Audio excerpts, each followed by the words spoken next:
ನಮಸ್ಕಾರ ವೀಕ್ಷಕರೇ, ನೀವು ನೋಡ್ತಾ ಇದ್ದೀರಾ ಸಂಭ್ರಮ ಮೀಡಿಯಾ ಹೌಸ್.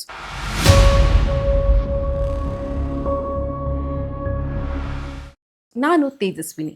ವಾರಕ್ಕೊಂದು ಕತೆ ಅಂಕಣದಲ್ಲಿ ತೆರೆಯ ಹಿಂದಿನ ನೂರಾರು ಕಥೆಯನ್ನ ನಮ್ಮ ಜೊತೆ ಹಂಚಿಕೊಳ್ಳೋದಕ್ಕೆ ನಮ್ಮ ಜೊತೆ ಇದ್ದಾರೆ ಒಂದು ವಿಶೇಷ ಅತಿಥಿ.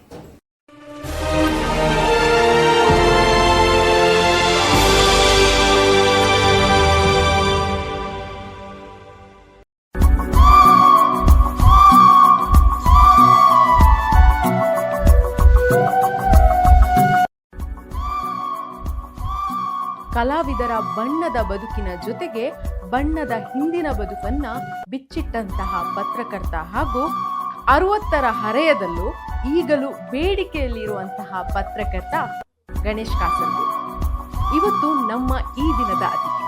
ಬನ್ನಿ ಅವರನ್ನ ಕಾರ್ಯಕ್ರಮಕ್ಕೆ ಆತ್ಮೀಯವಾಗಿ ಸ್ವಾಗತಿಸೋಣ. ಕಾರ್ಯಕ್ರಮಕ್ಕೆ ಆತ್ಮೀಯವಾದ ಸ್ವಾಗತ.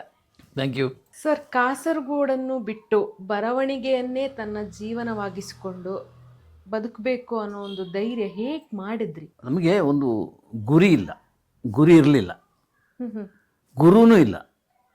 ಇದು ಸ್ವಂತ ನಿರ್ಧಾರ. ಏನಿದ್ರು ಹೋಗೋದು, ಹೋಗ್ತಾ ಇರೋದು. ಯಾರು ಎಲ್ಲಿ ಏನು ಸಿಗುತ್ತೆ ಅಂತ ಗೊತ್ತಿಲ್ಲ, ಏನು ಆಗ್ತಿದ್ದೀನಿ ಅಂತ ಗೊತ್ತಿಲ್ಲ. ಒಂದಂತೂ ಸ್ಪಷ್ಟ, ನಾನು ಪತ್ರಕರ್ತ ಆಗಬೇಕು ಅಷ್ಟೇ. ಅದು ಕ್ಲಾರಿಟಿ ಇದೆ. ನಾನು ಆರ್ಟಿಸ್ಟ್ ಕೂಡ, ಆರ್ಟ್ ವರ್ಕ್ ಎಲ್ಲ ಮಾಡ್ತಾಯಿದ್ದೆ. ನನ್ನ ಒಂದು ಆರ್ಟ್ ವರ್ಕ್ ಈಗಲೂ ಕಾಲೇಜಿನಲ್ಲಿದೆ. DVG ಅವರ ಒಂದು ಫೋಟೋ. ಒಬ್ಬರು ಕಾವ ಆಚಾರ್ಯ ಅಂತ ಇದ್ದಾರೆ. ಅವರು ನನಗೆ ಅವ್ರ ಹತ್ರ ಕೇಳಿದೆ, MA ಆದಮೇಲೆ ಏನು ಮಾಡೋದು ಅಂತ ಹೇಳಿದಾಗ, ನೀನು ಆರ್ಟಿಸ್ಟ್ ಆಗಬೇಕು ಅಂತ ಹೇಳಿದರೆ ಬಾಂಬೆಗೆ ಹೋಗು, ಜರ್ನಲಿಸ್ಟ್ ಆಗಬೇಕು ಅಂತ ಹೇಳಿದರೆ ಬೆಂಗಳೂರಿಗೆ ಹೋಗು, ಆಯ್ಕೆ ನಿಂದು ಅಂತೇಳಿ.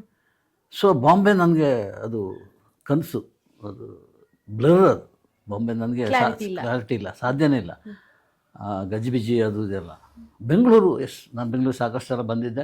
ಬೆಂಗಳೂರಿನಲ್ಲಿ ನಾನು ಏನಾದರೂ ಆಗೋದಿದ್ದರೆ ಬೆಂಗಳೂರು ಪ್ಲಸ್ ಜರ್ನಲಿಸ್ಟ್ ಅಂತ, ಹಾಗೆ ಬೆಂಗಳೂರಿಗೆ ಬಂದೆ. ಈಗ ಬೆಂಗಳೂರಿಗೆ ಬರೋಕ್ಕಿಂತ ಮುಂಚೆ ಒಂದಷ್ಟು ಸಿದ್ಧತೆಗಳು ಬೇಕು. ಎಲ್ಲರೂ ಬೆಂಗಳೂರಿಗೆ ಹೋಗ್ಲಿಕ್ಕೆ ಸಿದ್ಧತೆಗಳು ಮಾಡಿಕೊಂಡ್ರೆ ನೀವು ಅಲ್ಲಿ ರಾಜೀನಾಮೆ ಕೊಟ್ಟು ಇಲ್ಲಿ ಬಂದಿರ್ತೀವಿ. ಹೌದೌದು. ಫೈನಾನ್ಷಿಯಲಿ ಹೇಗೆ ಸರ್? ಅಲ್ಲಿ ರಾಜೀನಾಮೆ ಕೊಟ್ಟ ಉದ್ಯೋಗ ಏನಿದೆಯೋ, ಹೈಸ್ಕೂಲ್ ಟೀಚರ್ ಆಗಿರೋದು. ಹೌದು. ಅದು ಒಳ್ಳೆ ಸಂಬಳ ಬರ್ತಾ ಇತ್ತು. ಸರ್ಕಾರಿ ವೃತ್ತಿ ಬೇರೆ. ಅದು ಕಂಟಿನ್ಯೂ ಮಾಡಿರ್ತಿದ್ರೆ ಹೆಡ್ ಮಾಸ್ಟರ್ ಆಗಿರ್ತಿದ್ದೆ, ಆಗಿ ರಿಟೈರ್ಡ್ ಆಗ್ಬೋದಿತ್ತು. ಅದು ನನಗೆ ಇಷ್ಟ ಆಗಿಲ್ಲ. ಅಂದರೆ ಒಂದು 40-50 ಜನ ಮಕ್ಕಳನ್ನು ಕೂರಿಸ್ಕೊಂಡು ಪಾಠ ಮಾಡೋದಾಗಲಿ ಇದೆಲ್ಲ ನನಗೆ ಇಷ್ಟ ಇರಲಿಲ್ಲ. ನಾನು 1ನೇ ಕ್ಲಾಸಿನಿಂದ MA ರ್ಯಾಂಕ್ ಬರೋವರೆಗೆ ಒಂದೇ ಒಂದು ಪೈಸೆ ಫೀಸ್ ಕಟ್ಟಿದ್ದಿಲ್ಲ. ಅದು ಕೇರಳದಲ್ಲಿ. ಟಾಪರ್. ಎಸ್, ಫೀಸ್ ಕಟ್ಟದೆ, ಫೀಸೇ ಇಲ್ಲ. ಸುಮ್ಮನೆ ಕಾಲೇಜಿಗೆ ಹೋಗೋದು, ಹೈಸ್ಕೂಲ್ಗೆ ಹೋಗೋದು, ಪ್ರೈಮರಿ ಸ್ಕೂಲ್, ಇದೆಲ್ಲ ನಂದು ಹಾಗೆ ಆಗಿರೋದು. MA ಆಯಿತು. MA ಆದ ಕೂಡಲೇ ಒಂದು ಜಾಬ್ ಸಿಕ್ತು ಹೈಸ್ಕೂಲ್ನಲ್ಲಿ, ಗೌರ್ಮೆಂಟ್ ಹೈಸ್ಕೂಲ್. ಅಲ್ಲಿ ಅದೇ ಹೇಳಿದ್ನಲ್ಲ, ಪಾಠ ಮಾಡೋದು ಕಷ್ಟ ಆಯಿತು ಅಂತೇಳಿ. ಆಗ ನಮ್ಮ ಹೆಡ್ ಮಾಸ್ಟರ್ ಅವರು ಹೇಳಿದರು, ಆಲ್ಟರ್ನೇಟಿವ್ ಏನಾದರೂ ಒಂದು ಮಾಡೋಣ ಅಂತೇಳಿ ಒಂದು ಕಲ್ಚರಲ್ ವಿಂಗ್ ಶುರು ಮಾಡಿದರು ನನಗೆ ಬೇಕಾಗಿ. ಸೊ ನಾಟಕ, ಹಾಡು, ಅದು ಇದೆಲ್ಲ ಮಕ್ಕಳಿಗೆ ಇದೆಲ್ಲ, ಅದರಲ್ಲಿ ಖುಷಿ ಇತ್ತು. ಅಷ್ಟರಲ್ಲಿ ಒಂದು ಕಾಲ್ ಬಂತು. ಕಾಲ್ ಅಂದರೆ ಒಂದು ಲೆಟ್ರ್ ಬಂತು ನನಗೆ, 250 ರೂಪಾಯಿ ಸಂಬಳ, ಇಲ್ಲಿ ನಿಮಗೆ ಸಾಧ್ಯ ಇದ್ದರೆ ಬನ್ನಿ ಅಂತೇಳಿ. ಅದು ಕಾಸರಗೋಡು, ಇಲ್ಲಿ ಬೆಂಗಳೂರಲ್ಲಿ ಬಂದಿದ್ದು. ಚಿತ್ರದೀಪ ಅಂತ ಪತ್ರಿಕೆ, ಅದನ್ನು ರೆಫರ್ ಮಾಡಿರೋದು ನಮ್ಮ ವಾಸು ಅಂತೇಳಿ. ವಾಸು ನನ್ನ ಸ್ನೇಹಿತರೆ, ನಾವು ಒಟ್ಟಿಗೆ ಕಾಲೇಜಿನಲ್ಲಿ ಓದ್ದು. ನನ್ನ 1 ವರ್ಷ ಸೀನಿಯರ್, ಇಲ್ಲಿ ಬೆಂಗಳೂರಿನಲ್ಲಿ ಸೆಟ್ಲ್ ಆಗಿದ್ದರು. ಅವರು ವಿಶ್ವಕುಮಾರ್ ಅಂತ ಇದ್ದಾರೆ, ಎಡಿಟರ್, ಅವರ ಫ್ರೆಂಡ್. ಸೊ ವಿಶ್ವಕುಮಾರ್ ಹತ್ರ ಅವರು ಹೇಳಿ ನನಗೆ ಲೆಟರ್ ಎಲ್ಲ ಬರೆಸಿ ನಾನು ಇಲ್ಲಿ ಬರುವಂಥ ತೀರ್ಮಾನ ತೊಗೊಂಡೆ. ಇಲ್ಲಿ ಬಂದೆ, ಚಿತ್ರದೀಪ ಜಾಯ್ನ್ ಆದೆ. ಸಿನಿಮಾ, ಯಾಕೆಂದರೆ ನಾನು ಕಾಲೇಜಿನಲ್ಲಿರುವಾಗ ಸಿಕ್ಕಾಪಟ್ಟೆ ನಾಟಕ ಎಲ್ಲ ಬರೆದಿದ್ದೆ, ಆ್ಯಕ್ಟ್ ಮಾಡಿದ್ದೆ, ಗೆಳೆಯರ ಜೊತೆ ಒಂದು ತಂಡ ಕಟ್ಟಿಕೊಂಡಿದ್ದೆ, ಇದೆಲ್ಲ ಇತ್ತು. ಸೊ ಇಲ್ಲಿ ಬಂದಾಗ ನನಗೆ ಅಷ್ಟೊಂದು ಇದಾಗಿರಲಿಲ್ಲ. ಸಿನಿಮಾನೇ ನನಗೆ ಖುಷಿ ಕೊಟ್ಟಿದ್ದು. ಅಂದರೆ ನಾನು ಆ್ಯಕ್ಟ್ ಮಾಡಬೇಕು, ನಾನು ಅದರಲ್ಲಿ ಪಾರ್ಟಿಸಿಪೇಟ್ ಮಾಡೋದು ಅಂತ ಅಲ್ಲ, ರಿಪೋರ್ಟಿಂಗ್ ಮಾತ್ರ. ಎಸ್, ಡೈರೆಕ್ಷನ್ ಕಡೆಗೆ ಯಾವತ್ತೂ ಇಲ್ಲ, ಯಾವತ್ತೂ ಇತ್ತು. ಅದು ಡಿಸ್ಟರ್ಬ್ ಆಗೋಯ್ತು. ಹಾಗೆ ಬಂದು ಚಿತ್ರದೀಪ ಅಂತೇಳಿ, ಅದಕ್ಕೆ ಹೆಚ್ಚು ಆಯುಷ್ಯ ಇರಲಿಲ್ಲ. ಆಮೇಲೆ ನಾವೆಲ್ಲ ಸ್ನೇಹಿತರು ಸೇರ್ಕೊಂಡು ಚಿತ್ರತಾರ ಅಂತ ಮಾಡಿದ್ವಿ. ಚಿತ್ರತಾರ ಅದು ಕೂಡ ಹಾಗೆ ಪ್ರಾಬ್ಲಮ್ ಆಯಿತು. ಅರಗಿಣಿ ಅಂತ ಬಂದ್ವಿ, ಅಭಿಮಾನಿ ಪ್ರಕಾಶ್ ಅಂತೇಳಿ. ಅಲ್ಲಿ ಒಂದು 8 ಮ್ಯಾಗಝಿನ್ ಇತ್ತು. ಆ 8 ಮ್ಯಾಗಝಿನ್ ಇನ್ಚಾರ್ಜ್ ಮಾಡಿದ್ರು ನನ್ನನ್ನು. ಆಗ ಬರವಣಿಗೆ ಎಲ್ಲ ಹೊರಟೋಗ್ಬಿಡ್ತು. ಬರೀ ಅದರ ಪ್ರೊಡಕ್ಷನ್ ನೋಡ್ಕೊಳ್ಳೋದು, ಪೇಜ್ ನೋಡ್ಕೊಳ್ಳೋದು ಇದೆಲ್ಲ ಆಗೋಯ್ತು. ಸೊ ಬರವಣಿಗೆ ನಿಂತೋಯ್ತು. ಆಮೇಲೆ ರವಿ ಬೆಳಗೆರೆ ಬಂದ ಅಲ್ಲಿಗೆ. ಅದೊಂದು ಇನ್ನೊಂದು ದೊಡ್ಡ ಕಥೆ. ಒಂದು ದಿವಸ ಬೆಳಗ್ಗೆ ಬಂದು ನನ್ನ ಎದುರು ಕೂತ್ಕೊಂಡ. ರವಿ ಏನಿದೆ ನೀನು ಈಗ ಕೂತ್ಕೊಂಡಿದ್ದ ಕೇಳಿದೆ. ಅದು ಕಣ್ಣೆಲ್ಲ ಇದೆಲ್ಲಾಗಿ ಸ್ಮೆಲ್ ಬರ್ತಾಯಿತ್ತು, ರಮ್ ಸ್ಮೆಲ್. ಸಿಕ್ಕಾಪಟ್ಟೆ ಕುಡಿತಾ ಇದ್ದ ಆ ಟೈಮ್ನಲ್ಲಿ. ಕಾಲೇಜಿಂದ ಹೊರಗೆ ಬಂದು ಬಳ್ಳಾರಿಂದ ಇಲ್ಲಿ ಡೈರೆಕ್ಟ್ ಇಲ್ಲಿ ಬಂದಿರೋದು. ಏನಾದರೂ ಕೆಲಸ ಕೊಡಿಸು ಮಾರೆ ಅಂತ ಹೇಳ್ದ ರವಿ ಬೆಳಗೆರೆ. ಹೌದೌದು. ಹೇಗೆ ಪರಿಚಯ ಇತ್ತು ಅವ್ರಿಗೆ? ಮೊದಲು ನಾನು ಚಿತ್ರ ದೀಪದಲ್ಲಿರುವಾಗ ನಾನು ನೋಡಿದ ತಾರೆಯರು ಅಂತ ಒಂದು ಅಂಕಣ ನಾವು ಸ್ಟಾರ್ಟ್ ಮಾಡಿದ್ವಿ. ಆರ್ ನರಸಿಂಹನ ಎಡಿಟರ್. ನರಸಿಂಹನು ರವಿ ಬೆಳಗೆರೆ ತುಂಬ ಕ್ಲೋಸ್ ಫ್ರೆಂಡ್ಸ್. ಸೊ ನಾನು ನೋಡಿದ ತಾರೆಯರು ಅವ ಬರಿತಾ ಇದ್ದ. ಪ್ರಕಾಶ್ ಶೆಟ್ಟಿ ಅಂತ ಕಾರ್ಟೂನ್ ಮಾಡ್ತಾ ಇದ್ರು, ಸ್ಕೆಚ್. ಸೊ ಅದು ಸೂಪರ್ ಹಿಟ್ ಆದ ಅಂಕಣ ಆಗಿತ್ತು. ನಾವು ನೋಡಿದ ತಾರೆಯರ ಬಗ್ಗೆ ಬರೆಯುವುದಾಗ್ಲಿ ಅದ್ರಿಗಿಂತ ಹೆಚ್ಚು ಅಟ್ರಾಕ್ಟಿವ್ ಆಗಿತ್ತು. ನಾನು ನೋಡಿದ ತಾರೆ ಅಂತ ಶೈಲಿ ಗೊತ್ತಲ್ಲ ರವಿ ಬೆಳಗೆರೆದು, ಆವಾಗಲೇ ಆ ಶೈಲಿ ಇತ್ತು. ಆ ಪರಿಚಯದಿಂದ ಬಂದು ಕೆಲಸ ಕೇಳಿರೋದು. ನಾನು ಅದು ಎಕ್ಸ್ಪೆಕ್ಟ್ ಮಾಡಿರಲಿಲ್ಲ. ಒಬ್ಬ ಕಥೆಗಾರ, ಒಬ್ಬ ಪ್ರೊಫೆಸರ್ ಅದವನು ಒಂದು ಕೆಲಸ ಕೇಳ್ತಾನೆ ಅಂತೇಳಿ. ನಾನು ವೆಂಕಟೇಶ್ ಅವ್ರ ಹತ್ರ ಹೋಗಿ ಕೇಳಿದೆ, ಒಳ್ಳೆ ಬರಹಗಾರ ನಮಗೆ ಬೇಕು, ಇಲ್ಲಿ ಸ್ಟಾಫ್ ಬೇಕು ಅಂತೇಳಿ. ಸೊ ಅವರು ಕರ್ಸ್ಕೊಂಡ್ರು. ಹಾಗೆ ಅದು ಎಂಟ್ರಿ. ರವಿ ಬೆಳಗೆರೆ ಇಲ್ಲಿ ಬರಲಿಕ್ಕೆ ಕಾರಣನಾದವು ನಾನು ಅಂತೇಳಿ ನಾನು ಹೇಳ್ತಾ ಇಲ್ಲ. ರವಿ ಬೆಳಗೆರೆ ಸಾಕಷ್ಟು ಕಡೆಯಲ್ಲಿ ಘಂಟಾಘೋಷವಾಗಿ. ರವಿ ಬೆಳಗೆರೆ ಸರ್ ಹೇಗಿದ್ರು ಅನ್ನೋದು ನಿಮ್ಗೆ ಗೊತ್ತಿತ್ತು, ಹೇಗೆ ಮನುಷ್ಯ ಅನ್ನೋದು. ಒಂದು ಜಾಬ್ ಕೊಡಿಸುವಂತಹ ಅಷ್ಟು ದೊಡ್ಡ ಜವಾಬ್ದಾರಿ ತಕೊಳ್ಬಹುದು ಅಂತ ಅನ್ಸಿತ್ತು. ಅಲ್ಲ, ಬರಹಗಾರನಾಗಿ ಮಾತ್ರ. ಬೇರೆ ಯಾವುದೋ ಕುಡಿತ ಆಗಿರಲಿ, ಅದು ಈ ಥರ ಅದು ನಾನು ಅದ್ರ ಬಗ್ಗೆ ನಾನು ಗಮನ ಕೊಡಲಿಲ್ಲ. ಬರಹಗಾರನಾಗಿ ಒಂದು ಫಿಟ್ ಅದಕ್ಕೆ ಅಂತೇಳಿ. ಸೊ ಹಾಗೆ ಅಲ್ಲಿಂದ ರವಿ ಬೆಳಗೆರೆ ಫಸ್ಟ್ ಸೈನ್ ತಗೊಂಡು ಹೋದ್ರು. ಹಿಂದೆನೇ ನಾನು ನನ್ನನ್ನು ಕರೆಸಿದ್ರು, ರಾಜಾರಾವ್ ಅಂತ ಹೇಳಿದ್ರು. ಹೌದು, ಅಲ್ಲಿಗೆ ಹೋದ್ವಿ. ಅಲ್ಲಿ ಹೋದ ಕೂಡಲೇ ಕರ್ಮವೀರ ಸ್ಟಾರ್ಟ್ ಮಾಡು ಅಂತ ಹೇಳಿದ್ರು ಶಾಮರಾಯರು. ಕರ್ಮವೀರ ಸ್ಟಾರ್ಟ್ ಎಲ್ಲಿಂದ ಮಾಡೋದು? ಹುಬ್ಬಳ್ಳಿಯಿಂದ ಅಂತೇಳಿ. ಆಗ ಗಾಯತ್ರಿ ಹೇಳಿದ್ರಲ್ಲ, ಒಂದು ವರ್ಷ ಹುಬ್ಬಳ್ಳಿಯಲ್ಲಿದ್ದರು ಅಂತೇಳಿ. ಈ ಕೆಲಸಕ್ಕಾಗಿ ಹುಬ್ಬಳ್ಳಿಗೆ ಹೋದೆ. ಹುಬ್ಬಳ್ಳಿಲಿ 1 ವರ್ಷ ಇದ್ದೆ. ಅಲ್ಲಿ ಒಂದು ಕೃಷ್ಣ ಭವನ ಅಂತ ಸಣ್ಣ ಹೋಟೆಲ್ನಲ್ಲಿ ರೂಮ್ ಮಾಡಿ, ಅಯ್ಯೋ ಅದು. ಬಟ್ ನಾನು ರೂಮ್ಗಿಂತ ಹೆಚ್ಚಾಗಿ ಆಫೀಸ್ನಲ್ಲಿ ಇರ್ತದೆ. ಬೆಳಗ್ಗೆ 5 ಗಂಟೆಗೆ ನಾನು ಬರೋದು. ಅವನು ರವಿ ಬೆಳಗೆರೆ ಮನೆ ಇದೆ ಅಲ್ಲಿ. ರವಿ ಬೆಳಗ್ಗೆ ಬರೋದು, ನಾವು ಕೆಲಸ ಮಾಡೋದು, ತೀರಾ ಇನ್ವಾಲ್ವ್ ಆಗಿದೆ ಅಲ್ಲಿ ಕರ್ಮವೀರ ಅಂತ. 1 ವರ್ಷ ಆದಮೇಲೆ ಇಲ್ಲಿಗೆ ಶಿಫ್ಟ್ ಮಾಡಿದರು, ಇಲ್ಲಿಗೆ. ಸೊ ಕರ್ಮವೀರ ಚೆನ್ನಾಗಿ ಬರಬೇಕು ಎಂಬ ಉದ್ದೇಶದಿಂದ ರವಿ ಬೆಳಗೆರೆ ಒಂದು ಹೊಸ ಅಂಕಣ ಸ್ಟಾರ್ಟ್ ಮಾಡೋದು. ಅದು ಪಾಪಿಗಳ ಲೋಕದಲ್ಲಿ. ಅದು super duper hit. Karmaveera circulation ಸುಧಾನ ತರಂಗನೆಲ್ಲ ಮೀರಿಸಿ ಹೊರಟೋಗ್ಬಿಡ್ತು. 1.5 ಲಕ್ಷ ಸರ್ಕ್ಯುಲೇಷನ್, ಅದು ಕನಸು. ಬಟ್ ಅಷ್ಟೊತ್ತಿಗೆ ರೌಡಿಗಳು ಬರ್ಲಿಕ್ಕೆ ಶುರು ಮಾಡಿದ್ರು ಆಫೀಸಿಗೆ. ಅಂದರೆ ಪಾಪಿಗಳು ಎಲ್ಲ ಪಾಪಿಗಳು ಬರ್ಲಿಕ್ಕೆ ಶುರು ಮಾಡಿದ್ರು ಆಫೀಸಿಗೆ. ಅದು ಶಾಮರಾಯರಿಗೆ ಗೊತ್ತಾದ ಕೂಡಲೇ ರವಿ ಬೆಳಗೆರೆಗೆ ಥ್ರೆಟ್ ಮಾಡಿದರು, ಎಚ್ಚರಿಕೆ ಕೊಟ್ಟರು, ಇದೆಲ್ಲ ಆಗಬಾರ್ದು ಅಂತೇಳಿ. ಆದರೂ ಬರ್ತಾಯಿದ್ರು. ಸೊ ಅದ್ಯಾಕೋ ಗೊತ್ತಿಲ್ಲ, ಅದು ಶ್ಯಾಮರಾಯರಿಗೆ ಡಿಸ್ಮಿಸ್ ಮಾಡೋದು ಮತ್ತು ಸಸ್ಪೆಂಡ್ ಮಾಡೋದು ಸಾಮಾನ್ಯ ಆ ಸೇಂತಿಗೌಡ ಆಫೀಸಲ್ಲಿ.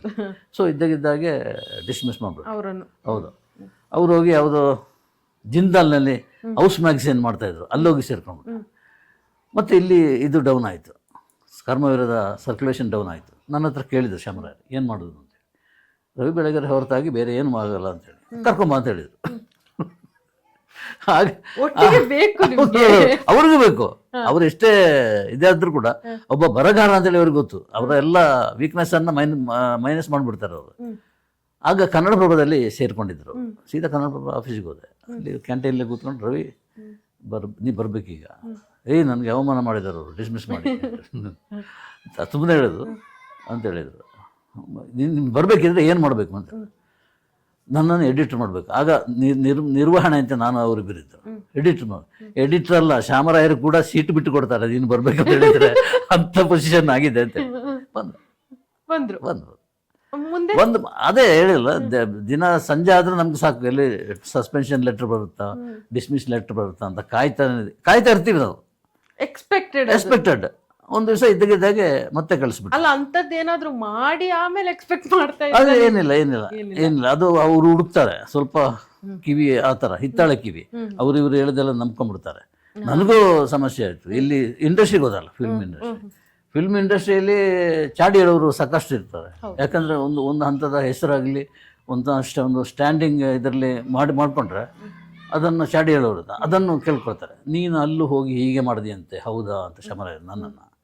ಇಂಥದ್ದೆಲ್ಲ ನಡೀತಾ ಇರ್ತದೆ. ಆಗ ನಾವು ಸಹಜವಾಗಿ ಸಂಜೆ ಆಗುವಾಗ ಒಂದು ಕೆಂಪು ಕವರ್ ಬರ್ತದ ಅಂತ ಕಾಯ್ತಾ ಇರ್ತೀವಿ. ಅದು ಬರದಿದ್ದರೆ ಮಾಡಿದ ನನಗೆ ಕೆಲಸ ಇದೆ ಅಂತೇಳಿ. ಈಗ ರವಿ ಬೆಳಗೆರನ್ನ ಡಿಸ್ಮಿಸ್ ಮಾಡಿದಾಗ ಒಂದು ಇದಿತ್ತು, ರೀಫಿಲ್. ಅವನು ರೀಫಿಲ್ ಇಲ್ಲಿ ಇಟ್ಕೊಳ್ತಾ ಕಿವಿ ಇಟ್ಕೊಳ್ತಾ ಇದ್ದ. ಗೇಟ್ ಹತ್ರ ನಂಗೆ ತುಂಬ ಬೇಜಾರಾಗ್ಬಿಡ್ತು. ಅಂದರೆ ಅಷ್ಟು ವರ್ಷದ ಇದು ಬೆಂಗಳೂರಿಗೆ ನಾ ಕಳಿಸಿದ್ದು, ಮತ್ತೆ ಕೆಲಸ ಇಲ್ಲದೆ ಹೋಗ್ತಾ ನಿರುದ್ಯೋಗಿ ಆಗಿದ್ದಾನಲ್ಲ ಅಂತ ಹೋಗಿ ಹೇಳಿದಾಗ ರೀಫಿಲ್ ತೆಗೆದು, ಗಣೇಶ್ ನಾನು ಇಲ್ಲಿಂದ ಹೋಗ್ತಾ ಇದ್ದೇನೆ, 35 ಪೈಸೆ ಆಗ 35 ಪೈಸೆ ಈ ರೀಫಿಲ್ ಇಟ್ಕೊಂಡು ನಾನು ಹೊರಗೆ ಹೋಗ್ತಾ ಇದ್ದೀನಿ, ನಾನು ಏನು ಮಾಡ್ತೇನೆ ಅಂತ ನೀನು ನೋಡ್ತಾ ಇರು, ಆ ಸಾಮ್ರಾಜ್ಯ ಕಟ್ತೇನೆ ಅಂತೇಳಿ ಹೇಳಿದಾಗ ಕಟ್ಬಿಟ್ಟ ಸಾಮ್ರಾಜ್ಯ. ಹೇಗೆ ಕಟ್ಟಿರ್ಬೋದು? ಹಾಯ್ ಬೆಂಗಳೂರು ಶುರು ಮಾಡ್ತೇನೆ ಅಂತ ಹೇಳ್ದ. ನಾನು ಫಸ್ಟ್ ನಿಲ್ಲಿಸ್ಬಿಟ್ಬೇಡ, ಪತ್ರಿಕೆಲ್ಲ ಮಾಡಲಿಕ್ಕೆ ಹೋಗಬೇಡ ಅಂತೇಳಿ. ಅವನು ಇಲ್ಲ ನಾನು ಪತ್ರಿಕೆ ಮಾಡಲೇಬೇಕು ಅಂತ. ಇದೇ ಪ್ರೆಸ್ ಕ್ಲಬ್ಬಲ್ಲಿ ಒಂದಷ್ಟು ಮ್ಯಾಗ್ಝಿನ್ ತಂದಾಕ, ಕಲರ್ ಬ್ಲ್ಯಾಕ್ ಆ್ಯಂಡ್ ವೈಟ್ ಎಲ್ಲ ಈಗ ಬರ್ತಾ ಇದೆಯಲ್ಲ ಅದೇ ಸೈಜಿಂದ ಟ್ಯಾಬ್ಲೆಟ್ ಫಾರ್ಮೆಟ್. ಕಲರ್ ನನಗೆ ಇಷ್ಟ ಆಗಿಲ್ಲ. ಯಾವುದೋ ಒಂದು ಶಿವಮೊಗ್ಗದ ಒಂದು ಮ್ಯಾಗ್ಝಿನ್ ತುಂಬ ಇಷ್ಟ ಆಯಿತು, ಬ್ಲ್ಯಾಕ್ ಆ್ಯಂಡ್ ವೈಟ್. ಇದು ಈ ಬ್ಲ್ಯಾಕ್ ಆ್ಯಂಡ್ ವೈಟ್ ಮಾಡಿದರೆ ವರ್ಕೌಟ್ ಆಗುತ್ತೆ. ಒಂದು ಪ್ರಿಂಟ್ ಆದಾಗೇ ಸೇಲ್ ಮಾಡ್ಬೋದು, ಇನ್ನು ಪಿನ್ ಮಾಡಬೇಕಾಗಿಲ್ಲ. ಇದೆಲ್ಲ ಅನುಕೂಲ ಇದೆ, ಇದು ಮಾಡ್ಕೊಂತಿಲ್ಲ. ಆದ್ದರಿಂದ hi Bengaluru black and white ಆಗಿರೋದು ಹಾಗೆ ರವಿ ಸೆಲೆಕ್ಟ್ ಮಾಡಿದ್ರು. ಒಬ್ಬ ಪತ್ರಕರ್ತರಾಗಿ ರವಿ ಬೆಳಗೆರೆ ಅವರು ಖಾಲಿ ಬರವಣಿಗೆಯ ರೀತಿಯಿಂದಾನೇ ಇಂಪ್ರೂವ್ ಆಗಿದ್ದಾರೆ ಅಂತ ನೀವು ಹೇಳ್ತೀರಾ? ಅಂದ್ರೆ ಕೆಲವೊಂದು ರೂಮರ್ಸ್ಗಳು ನಿಮ್ಗೆ ಗೊತ್ತಿದೆ ಅವರ ಬಗ್ಗೆ ಏನಿತ್ತು ಅನ್ನೋದು. ಸೊ ಬರವಣಿಗೆಯಿಂದಾನೇ ಆ ಸಾಮ್ರಾಜ್ಯ ಕಟ್ಟಿದಾರ ಅವರು. ಬರವಣಿಗೆ ಅಂತ ಅಲ್ಲ, ಒಂದು ಪ್ರಾರ್ಥನಾ ಸ್ಕೂಲ್ ಕಟ್ಟೋ ಮೊದಲು ಅವರು ಈ ಟಿ ವಿ ಪ್ರೋಗ್ರಾಮ್ಗಳಲ್ಲಿ ಮಾತಾಡ್ತಾರೆ. ಯಾವುದದು ಹಾಡುಗಳಿಗೆ ಸಂಬಂಧಪಟ್ಟ ಒಂದು ಕಾರ್ಯಕ್ರಮ ಮಾಡ್ತಾರೆ. ಅದು ಸೂಪರ್ ಡೂಪರ್ ಹಿಟ್. ಅವನು ಹೇಳಿದಷ್ಟು ದುಡ್ಡು ಕೊಡುವಷ್ಟಕ್ಕೆ ರೆಡಿ ಇದ್ದರು ಚಾನಲ್ನವರು. ಸೊ ಅದನ್ನು ಸಿಕ್ಕಾಪಟ್ಟೆ ದುಡ್ಡು ಬಂತು. ಆಮೇಲೆ ಪುಸ್ತಕ ಪಬ್ಲಿಕೇಶನ್ ಸ್ಟಾರ್ಟ್ ಮಾಡಿದೆ. ಆತ ಹೇಳಿದ್ದೇನಲ್ಲ, ನನಗೆ ಹಾಯ್ ಬೆಂಗಳೂರಿನಿಂದ ನನಗೆ ದುಡ್ಡು ಬರೋದು ನಾನು ನಂಬೋಲ್ಲ, ಬಟ್ ಪುಸ್ತಕ ಪ್ರಿಂಟ್ ಮಾಡಿ ನನಗೆ ತುಂಬ ದುಡ್ಡು ಬಂತು ಅಂತೇಳಿ ಆ ದುಡ್ಡಿನಿಂದ ಇದನ್ನು ಕಟ್ಟಿದ. ಇಲ್ಲಿಗಲ್ ಆಗಿ ಬಂದಿರೋ ಇಲ್ಲ ಅದು ಸಾಕಷ್ಟು ಜನ ಹೇಳಿದ್ದಾರೆ. ಅದ್ರ ಬಗ್ಗೆ ನನಗೂ ಗೊತ್ತಿಲ್ಲ, ನಾನು ಅದನ್ನು ನಂಬುದು ಇಲ್ಲ. ಮತ್ತು ಅಂಥದ್ದೇನಾದ್ರು ನಡೆದಿದ್ರೆ ಅದು ಸಹಜ ಅಂತೇಳಿ ನಾನು ಅಂದ್ಕೊಳ್ತೀನಿ. ಅದು ನಾನು ಹೋಗಿ ಈಗೆಲ್ಲ ಮಾಡಬೇಡಪ್ಪ ಅಂತ ಹೇಳೋ ಪರಿಸ್ಥಿತಿ ಇಲ್ಲ. ಅವರು ಇಲ್ಲಿದ್ದಾಗ ಯಾರೂ ಬರಲಿಲ್ಲ ಅವ್ರನ್ನ ಕೈ ಹಿಡೀಲಿಕ್ಕೆ. ಅವನಿಗೆ ಒಂದು ಉದ್ಯೋಗ ಬೇಕು ಅಂತ ಹೇಳಿದಾಗ ಗಣೇಶ ಕಾಸು ಕೊಡಬೇಕಾಯ್ತು. ಸೊ ಅಂಥದ್ರಿಂದ ಏನೇ ವ್ಯತ್ಯಾಸ ಆಗೋದಿದ್ರು ಕೂಡ ಲಂಚ ತಗೊಳ್ಳೋದಾಗಲಿ, ಮೂಟೆಗಟ್ಟಲೆ ಕೋಟಿಗಟ್ಟಲೆ ದುಡ್ಡು ಸಂಪಾದನೆ ಮಾಡೋದಾಗಲಿ, ಅದ್ರ ಬಗ್ಗೆ ನಾನು ಏನೂ ಯೋಚನೆ ಮಾಡಲಿಲ್ಲ. ನಾನು ಕ್ಲಿಯರ್ ಆಗಿದ್ದೇನೆ ಅಷ್ಟೇ. ನೀನೇನು ಕ್ಲಿಯರ್ ಆಗಿದ್ದು ನಾನು ಎಕ್ಸ್ಪೆಕ್ಟ್ ಮಾಡಲ್ಲ. ಕಟ್ಟಿದ್ದಾನೆ ಸಾಮ್ರಾಜ್ಯ ಕಟ್ಟುವಂಥ ಹಠ ಬಂತ ಆತನಿಗೆ. ಅಂದರೆ ಈಗ ವಿಶ್ವೇಶ ಭಟ್ರು ಹೇಳ್ತಾ ಇದ್ರು, ಧರ್ಮಸ್ಥಳಕ್ಕೆ ಸಂಬಂಧಪಟ್ಟು ಕಲ್ಲು ಹೊಡಿತಾರೆ, ಹಣ್ಣಿರೋ ಮರಕ್ಕೆ ಮಾತ್ರ ಕಲ್ಲು ಹೊಡಿತಾರೆ, ಜಾಲಿ ಮರಕ್ಕೆ ಹೊಡೆಯಲ್ಲ, ತಾಳೆ ಮರಕ್ಕೆ ಹೊಡೆಯಲ್ಲ, ಹಣ್ಣಿರೋ ಮರಕ್ಕೆ ಮಾತ್ರ. ರವಿ ಬೆಳಗೆರೆ ನಾನು ಹಾಗೇನೆ ತಿಳ್ಕೊಂಡಿದ್ದೆ. ರವಿ ಬೆಳಗೆರೆ ಹಣ್ಣು, ಅವ್ರು ಕಲ್ಲು ಹೊಡಿತಾರೆ ಬೇಕಾದಾಗೆ, ಎಷ್ಟು ಬೇಕಿದ್ರೆ ಕಲ್ಲು ಹೊಡಿತಾರೆ. ಅದನ್ನು ಸಹಿಸುವ ಶಕ್ತಿ ಅವನಿಗೆ ಬೇಕು. ಒಂದ್ಸಲ ಜೈಲಿಗೆ ಹೋದ, ಏನೇನೋ ಸಮಸ್ಯೆ ಪಟ್ಟ, ಬಟ್ ಸಾಮ್ರಾಜ್ಯ ಕಟ್ಟಿದ. ಅಂದ್ರೆ ಹೊರಗಿನ ನಿಮ್ಗೆ ಪರಿಚಯ ತುಂಬಾ ಹತ್ತಿರದಿಂದ, ಹೊರಗಿನ ಪರಿಚಯಕ್ಕೆ ರವಿ ಬೆಳಗೆರೆ ಅಂದ್ರೆ ಏನು ಅನ್ನೋದು ಇಂದಿಗೂ ಕ್ಲಾರಿಟಿ ಇಲ್ಲ. ರವಿ ಬೆಳಗೆರೆ ಏನು ಅಂತ ಪಕ್ಕಾ ನನಗೆ ಗೊತ್ತು, ಅವರ ಮನೆಯವರಿಗೂ ಗೊತ್ತಿರಲಿಕ್ಕಿಲ್ಲ. ಅಂಥ ಕೆಲವು ವಿಷಯ ಎಲ್ಲ ನಮಗೆ ನಮ್ಮ ಮಧ್ಯೆ ನಡೆದಿದೆ. ಯಾಕಂದರೆ ನಾವು ವರ್ಷಾನುಗಟ್ಟಲೆ ನಾವು ಒಟ್ಟಿಗಿದ್ವಿ, ತುಂಬ ಸುಖ ದುಃಖವನ್ನು ಹಂಚಿಕೊಂಡಿದ್ವಿ. ಒಂದು ಅವನಿಗೆ ಕುಡ್ತ ಅಭ್ಯಾಸ ಇತ್ತು. ಸಂಯುಕ್ತ ಕರ್ನಾಟಕದಲ್ಲಿರುವಾಗ ಸಂಜೆ ಆಗುವಾಗ ನನ್ನ ಹತ್ರ, ನೀ ಸಿನಿಮಾದವನಲ್ಲ ಮಾರ, ಯಾರ ಥರ ಗುಂಡಾಕ್ಲಿಕ್ಕೆ ವ್ಯವಸ್ಥೆ ಮಾಡು ಅಂತೇಳಿ. ನನಗೆ ಅದು ವಸ್ತು, ಅದು ಸಾಧ್ಯನಾ? ನಾನು ಸಿನಿಮಾದವ್ರ ಹತ್ರ ಹೋಗಿ ಗುಂಡು ಕೊಡ್ಬೇಕಂತ ಇವನಿಗೆ ಅಂತ ಹೇಗೆ? ಅದು ಆಯಿತು. ಒಬ್ಬ ಮೀಸೆ ಬಸವರಾಜ್ ಅಂತ ಒಬ್ಬರು ಸಿಕ್ಕಿದ್ರು. ಅವರು ರವಿ ಬೆಳಗೆರೆ ಪರಮ ಅಭಿಮಾನಿ. ಅವರು ಇಲ್ಲ ನಾ ಕೊಡಿಸ್ತೇನೆ ಅಣ್ಣ ಅಂತೇಳಿ ಅವನ್ನ ಕರ್ಕೊಂಡೋಗಿ ಅವ್ನಿಗೆ ಗುಂಡು ಹಾಕ್ಸಿದ್ದು, ಅದೆಲ್ಲ ಆಯಿತು. ಅದು ಆವಾಗ ರಮ್ಮು ಅದೆಷ್ಟು 30 ರೂಪಾಯಿ ಅಂತ 100 ರೂಪಾಯಿ ನನಗೆ ಗೊತ್ತಿಲ್ಲ, ಅದರ ರೇಟೆಲ್ಲ ಅಷ್ಟೇ ಇದ್ದಿದ್ದು, ಹೆಚ್ಚೇನಿರಲಿಲ್ಲ. ಒಂದು ದಿವಸ ಹಾಯ್ ಇದು ಬೇರೆ ಸೀನೆ ಬೇರೆ. ಸೀನೆ ಬೇರೆ. ಹಾಯ್ ಬೆಂಗಳೂರು ಆಫೀಸ್ನಲ್ಲಿ ಬೆಳಗ್ಗೆ 4 ಗಂಟೆಗೆ ಒಂದು ಡ್ರಿಂಕ್ಸ್ ತುಂಬಿಸಿಟ್ಟಿದ್ದಾನೆ, ಅದು 60 ವಿಸ್ಕಿನ ಯಾವುದೋ ಒಂದು ಬ್ರ್ಯಾಂಡ್. ಇದು ತಗೊಳ್ಳಿ, 4 ಗಂಟೆಗೆ, ಬೆಳಗ್ಗೆ 4 ಗಂಟೆಗೆ ತಗೊಳ್ಳಿ ಅಂತ ನಂತರ ನನ್ನ ನೆನ್ಸಿಯಲ್ಲಿ ಗೊತ್ತು ಅವನಿಗೆ, ಆದರೂ ನಾನು ಅವಾಯ್ಡ್ ಮಾಡಿದೆ. ನೀವು ಡೇ ಅಂಡ್ ನೈಟ್ ಕೆಲಸ ಮಾಡ್ತಾ ಇದ್ರಿ ಹಾಗಾದ್ರೆ? 4 ಗಂಟೆಗೆ ಆಫೀಸಲ್ಲಿ? ಹೌದೌದು ಹೌದು. ಫ್ಯಾಮಿಲಿ ಆಗ? ಇಲ್ಲ 4 ಗಂಟೆಗೆ ಹೋದ್ದು, ಯಾಕೆಂದ್ರೆ ಅದು ಎಲ್ಲೋ ಒಂದು ಕಡೆ ಅವನಿಗೆ ಅವಮಾನ ಆಗೋಯ್ತು. ಯಾವುದೋ ಹೋಟೆಲ್ನಲ್ಲಿ, ಅಶೋಕ್ ಹೋಟ್ನಲ್ಲಿ ಯಾರೋ ಬರ್ತಾನೆ ಅಂತೇಳಿ ಹೇಳಿ ಅಲ್ಲಿ ಅಪ್ಸೆಟ್ ಆಗಿಬಿಟ್ಟು, ಆಗ ಒಂದು ಫಿಲ್ಮ್ ಶೂಟಿಂಗ್ ಆಗ್ತಾ ಇತ್ತು, ಮಾದೇಶ ಅಂತ, ಅದರಲ್ಲಿ ಆ್ಯಕ್ಟ್ ಮಾಡಿದ್ದಾನಂತ ರವಿ ಬೆಳಗೆರೆ. ಆ ಶೂಟಿಂಗ್ ಯೂನಿಟ್ನಿಂದ ಸೀಟ್ ಕುಡಿತಾ ಬಂದ ಆಫೀಸಿಗೆ. ರಾತ್ರಿ 2 ಗಂಟೆಗೆ ಫೋನ್ ಮಾಡಿದ್ದು ನನಗೆ, ಗಣೇಶ್ ಬನ್ನಿ, ಇಲ್ಲಿದ್ದಾನೆ, ನೀವು ನನಗೆ ಬೇಕು, ಈ ಟೈಮಿಗೆ ಬೇಕು ಅಂತೇಳಿ. ನಾನು ಎದ್ದು ಹೋಗುವಾಗ ಗಾಯತ್ರಿ ಹೇಳಿದರು, ಹೋಗ್ಬಿಡಿ, ಇಷ್ಟೊತ್ತಿಗೆ ಹೋಗ್ಬಿಡಿ. 3 ಗಂಟೆಗೆ ಬೆಳಗ್ಗೆ ನಂದು ಬಾಕ್ಸರ್ ಬೈಕ್, ಇಲ್ಲ ನಾನು ಹೋಗ್ಬೇಕು, ಗೆಳೆಯ ಫೋನ್ ಮಾಡಿದ್ದೇನೆ, ಏನಾಗಿದೆ, ಬೈಕ್ ಇಟ್ಕೊಂಡು ಹೊರಟೆ. ಹಾಗೆ ಹೋದಾಗ ರಸ್ತೆಯಲ್ಲಿ ಟೀಪಾಯಿ ಹಾಕೊಂಡು ಕೂತ್ಕೊಂಡಿದ್ದ ಮನುಷ್ಯ. ಆ ಡ್ರಿಂಕ್ಸ್ ರಸ್ತೆಯಲ್ಲಿ, ಹೈ ಬೆಂಗಳೂರಿನ ಎದುರು ರಸ್ತೆ, ಡೆಡ್ ಎಂಡ್, ಈಚೆಯಲ್ಲಿ ಪ್ರಾರ್ಥನಾ ಶಾಲೆ, ಮತ್ತೆ ಡೆಡ್ ಎಂಡ್, ಅಲ್ಲಿ ಹಾಕಿ ಕೂತ್ಕೊಂಡಿದ್ದಾನೆ ಮಧ್ಯದಲ್ಲಿ. ಅವರ ಬೇಕಾದ ಸೀನಾ ಅವರೆಲ್ಲ ಇದ್ದಾರೆ. ನೋಡ್ತೀರಿ, ಅದು ಆ ಡ್ರಿಂಕ್ಸ್ ಇದು ಬಂದಿದ್ದು ಅಲ್ಲಿಗೆ.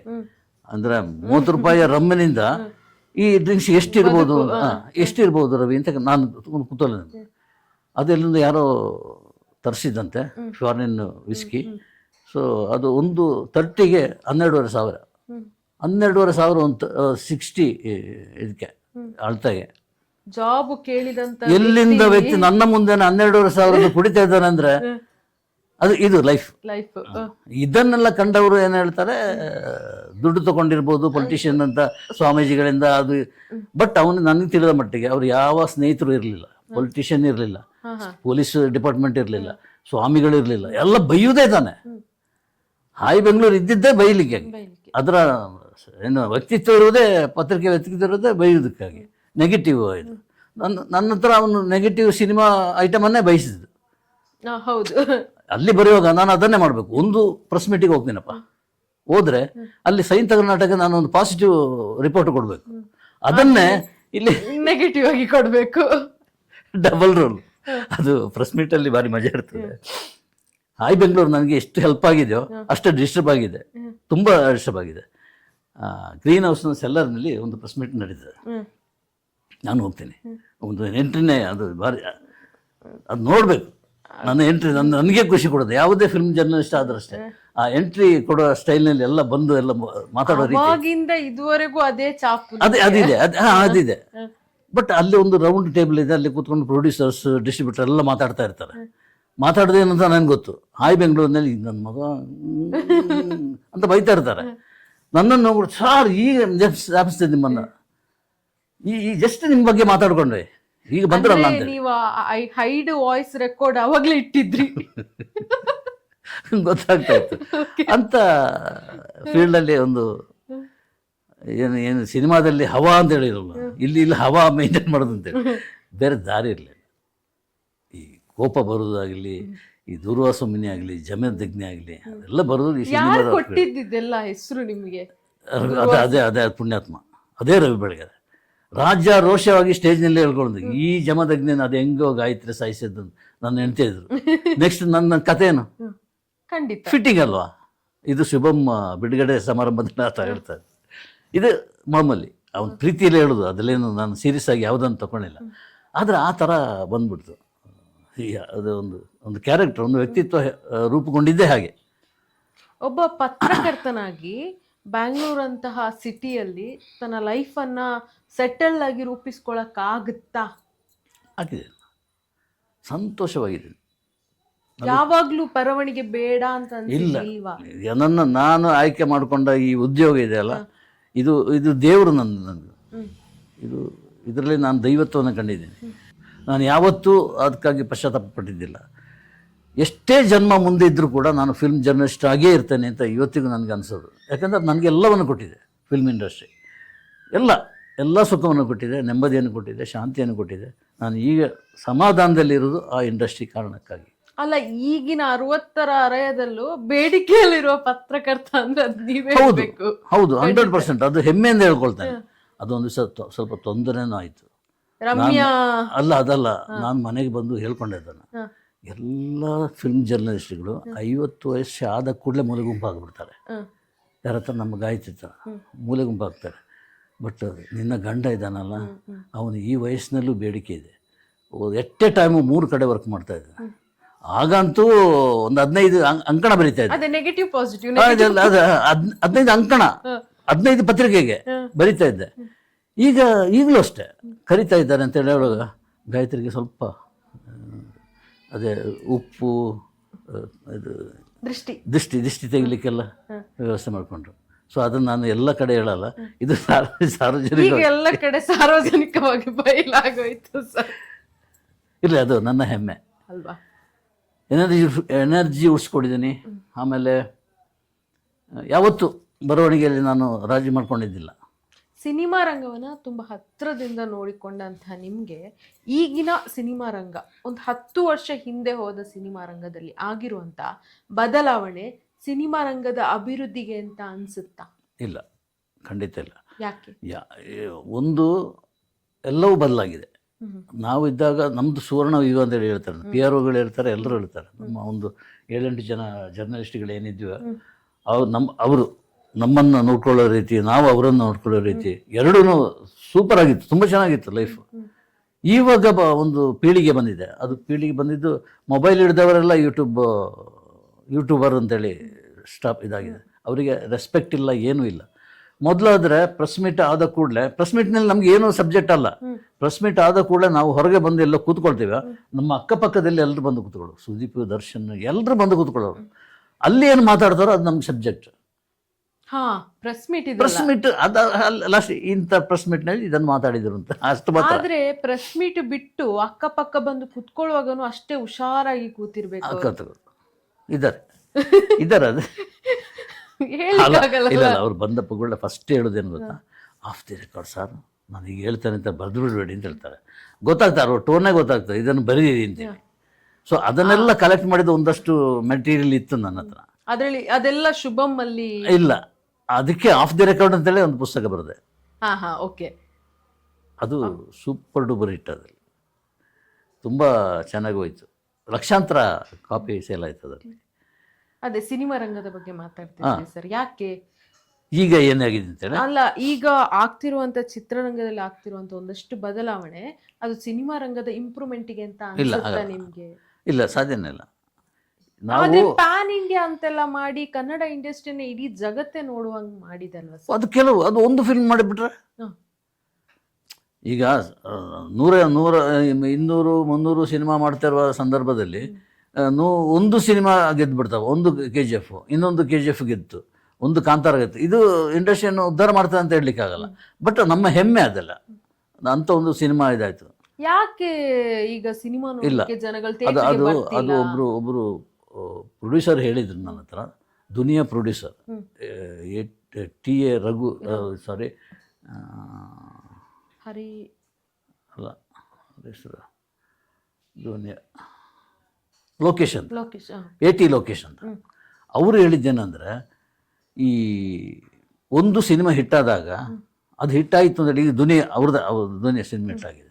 ಹೇಗೆ ದುಡ್ಡು ಹೇಗೆ ಮಾಡಿದ್ರು, ಹೇಗೆ ಅವರು ಯಾರು ಜಮೀನಿದೆಯೋ ಅವರೆಲ್ಲ ಅದನ್ನು ಮಾರ್ಕೊಂಡು ಇಲ್ಲಿ ಬರಲಿಕ್ಕೆ ಶುರು ಮಾಡಿದರು.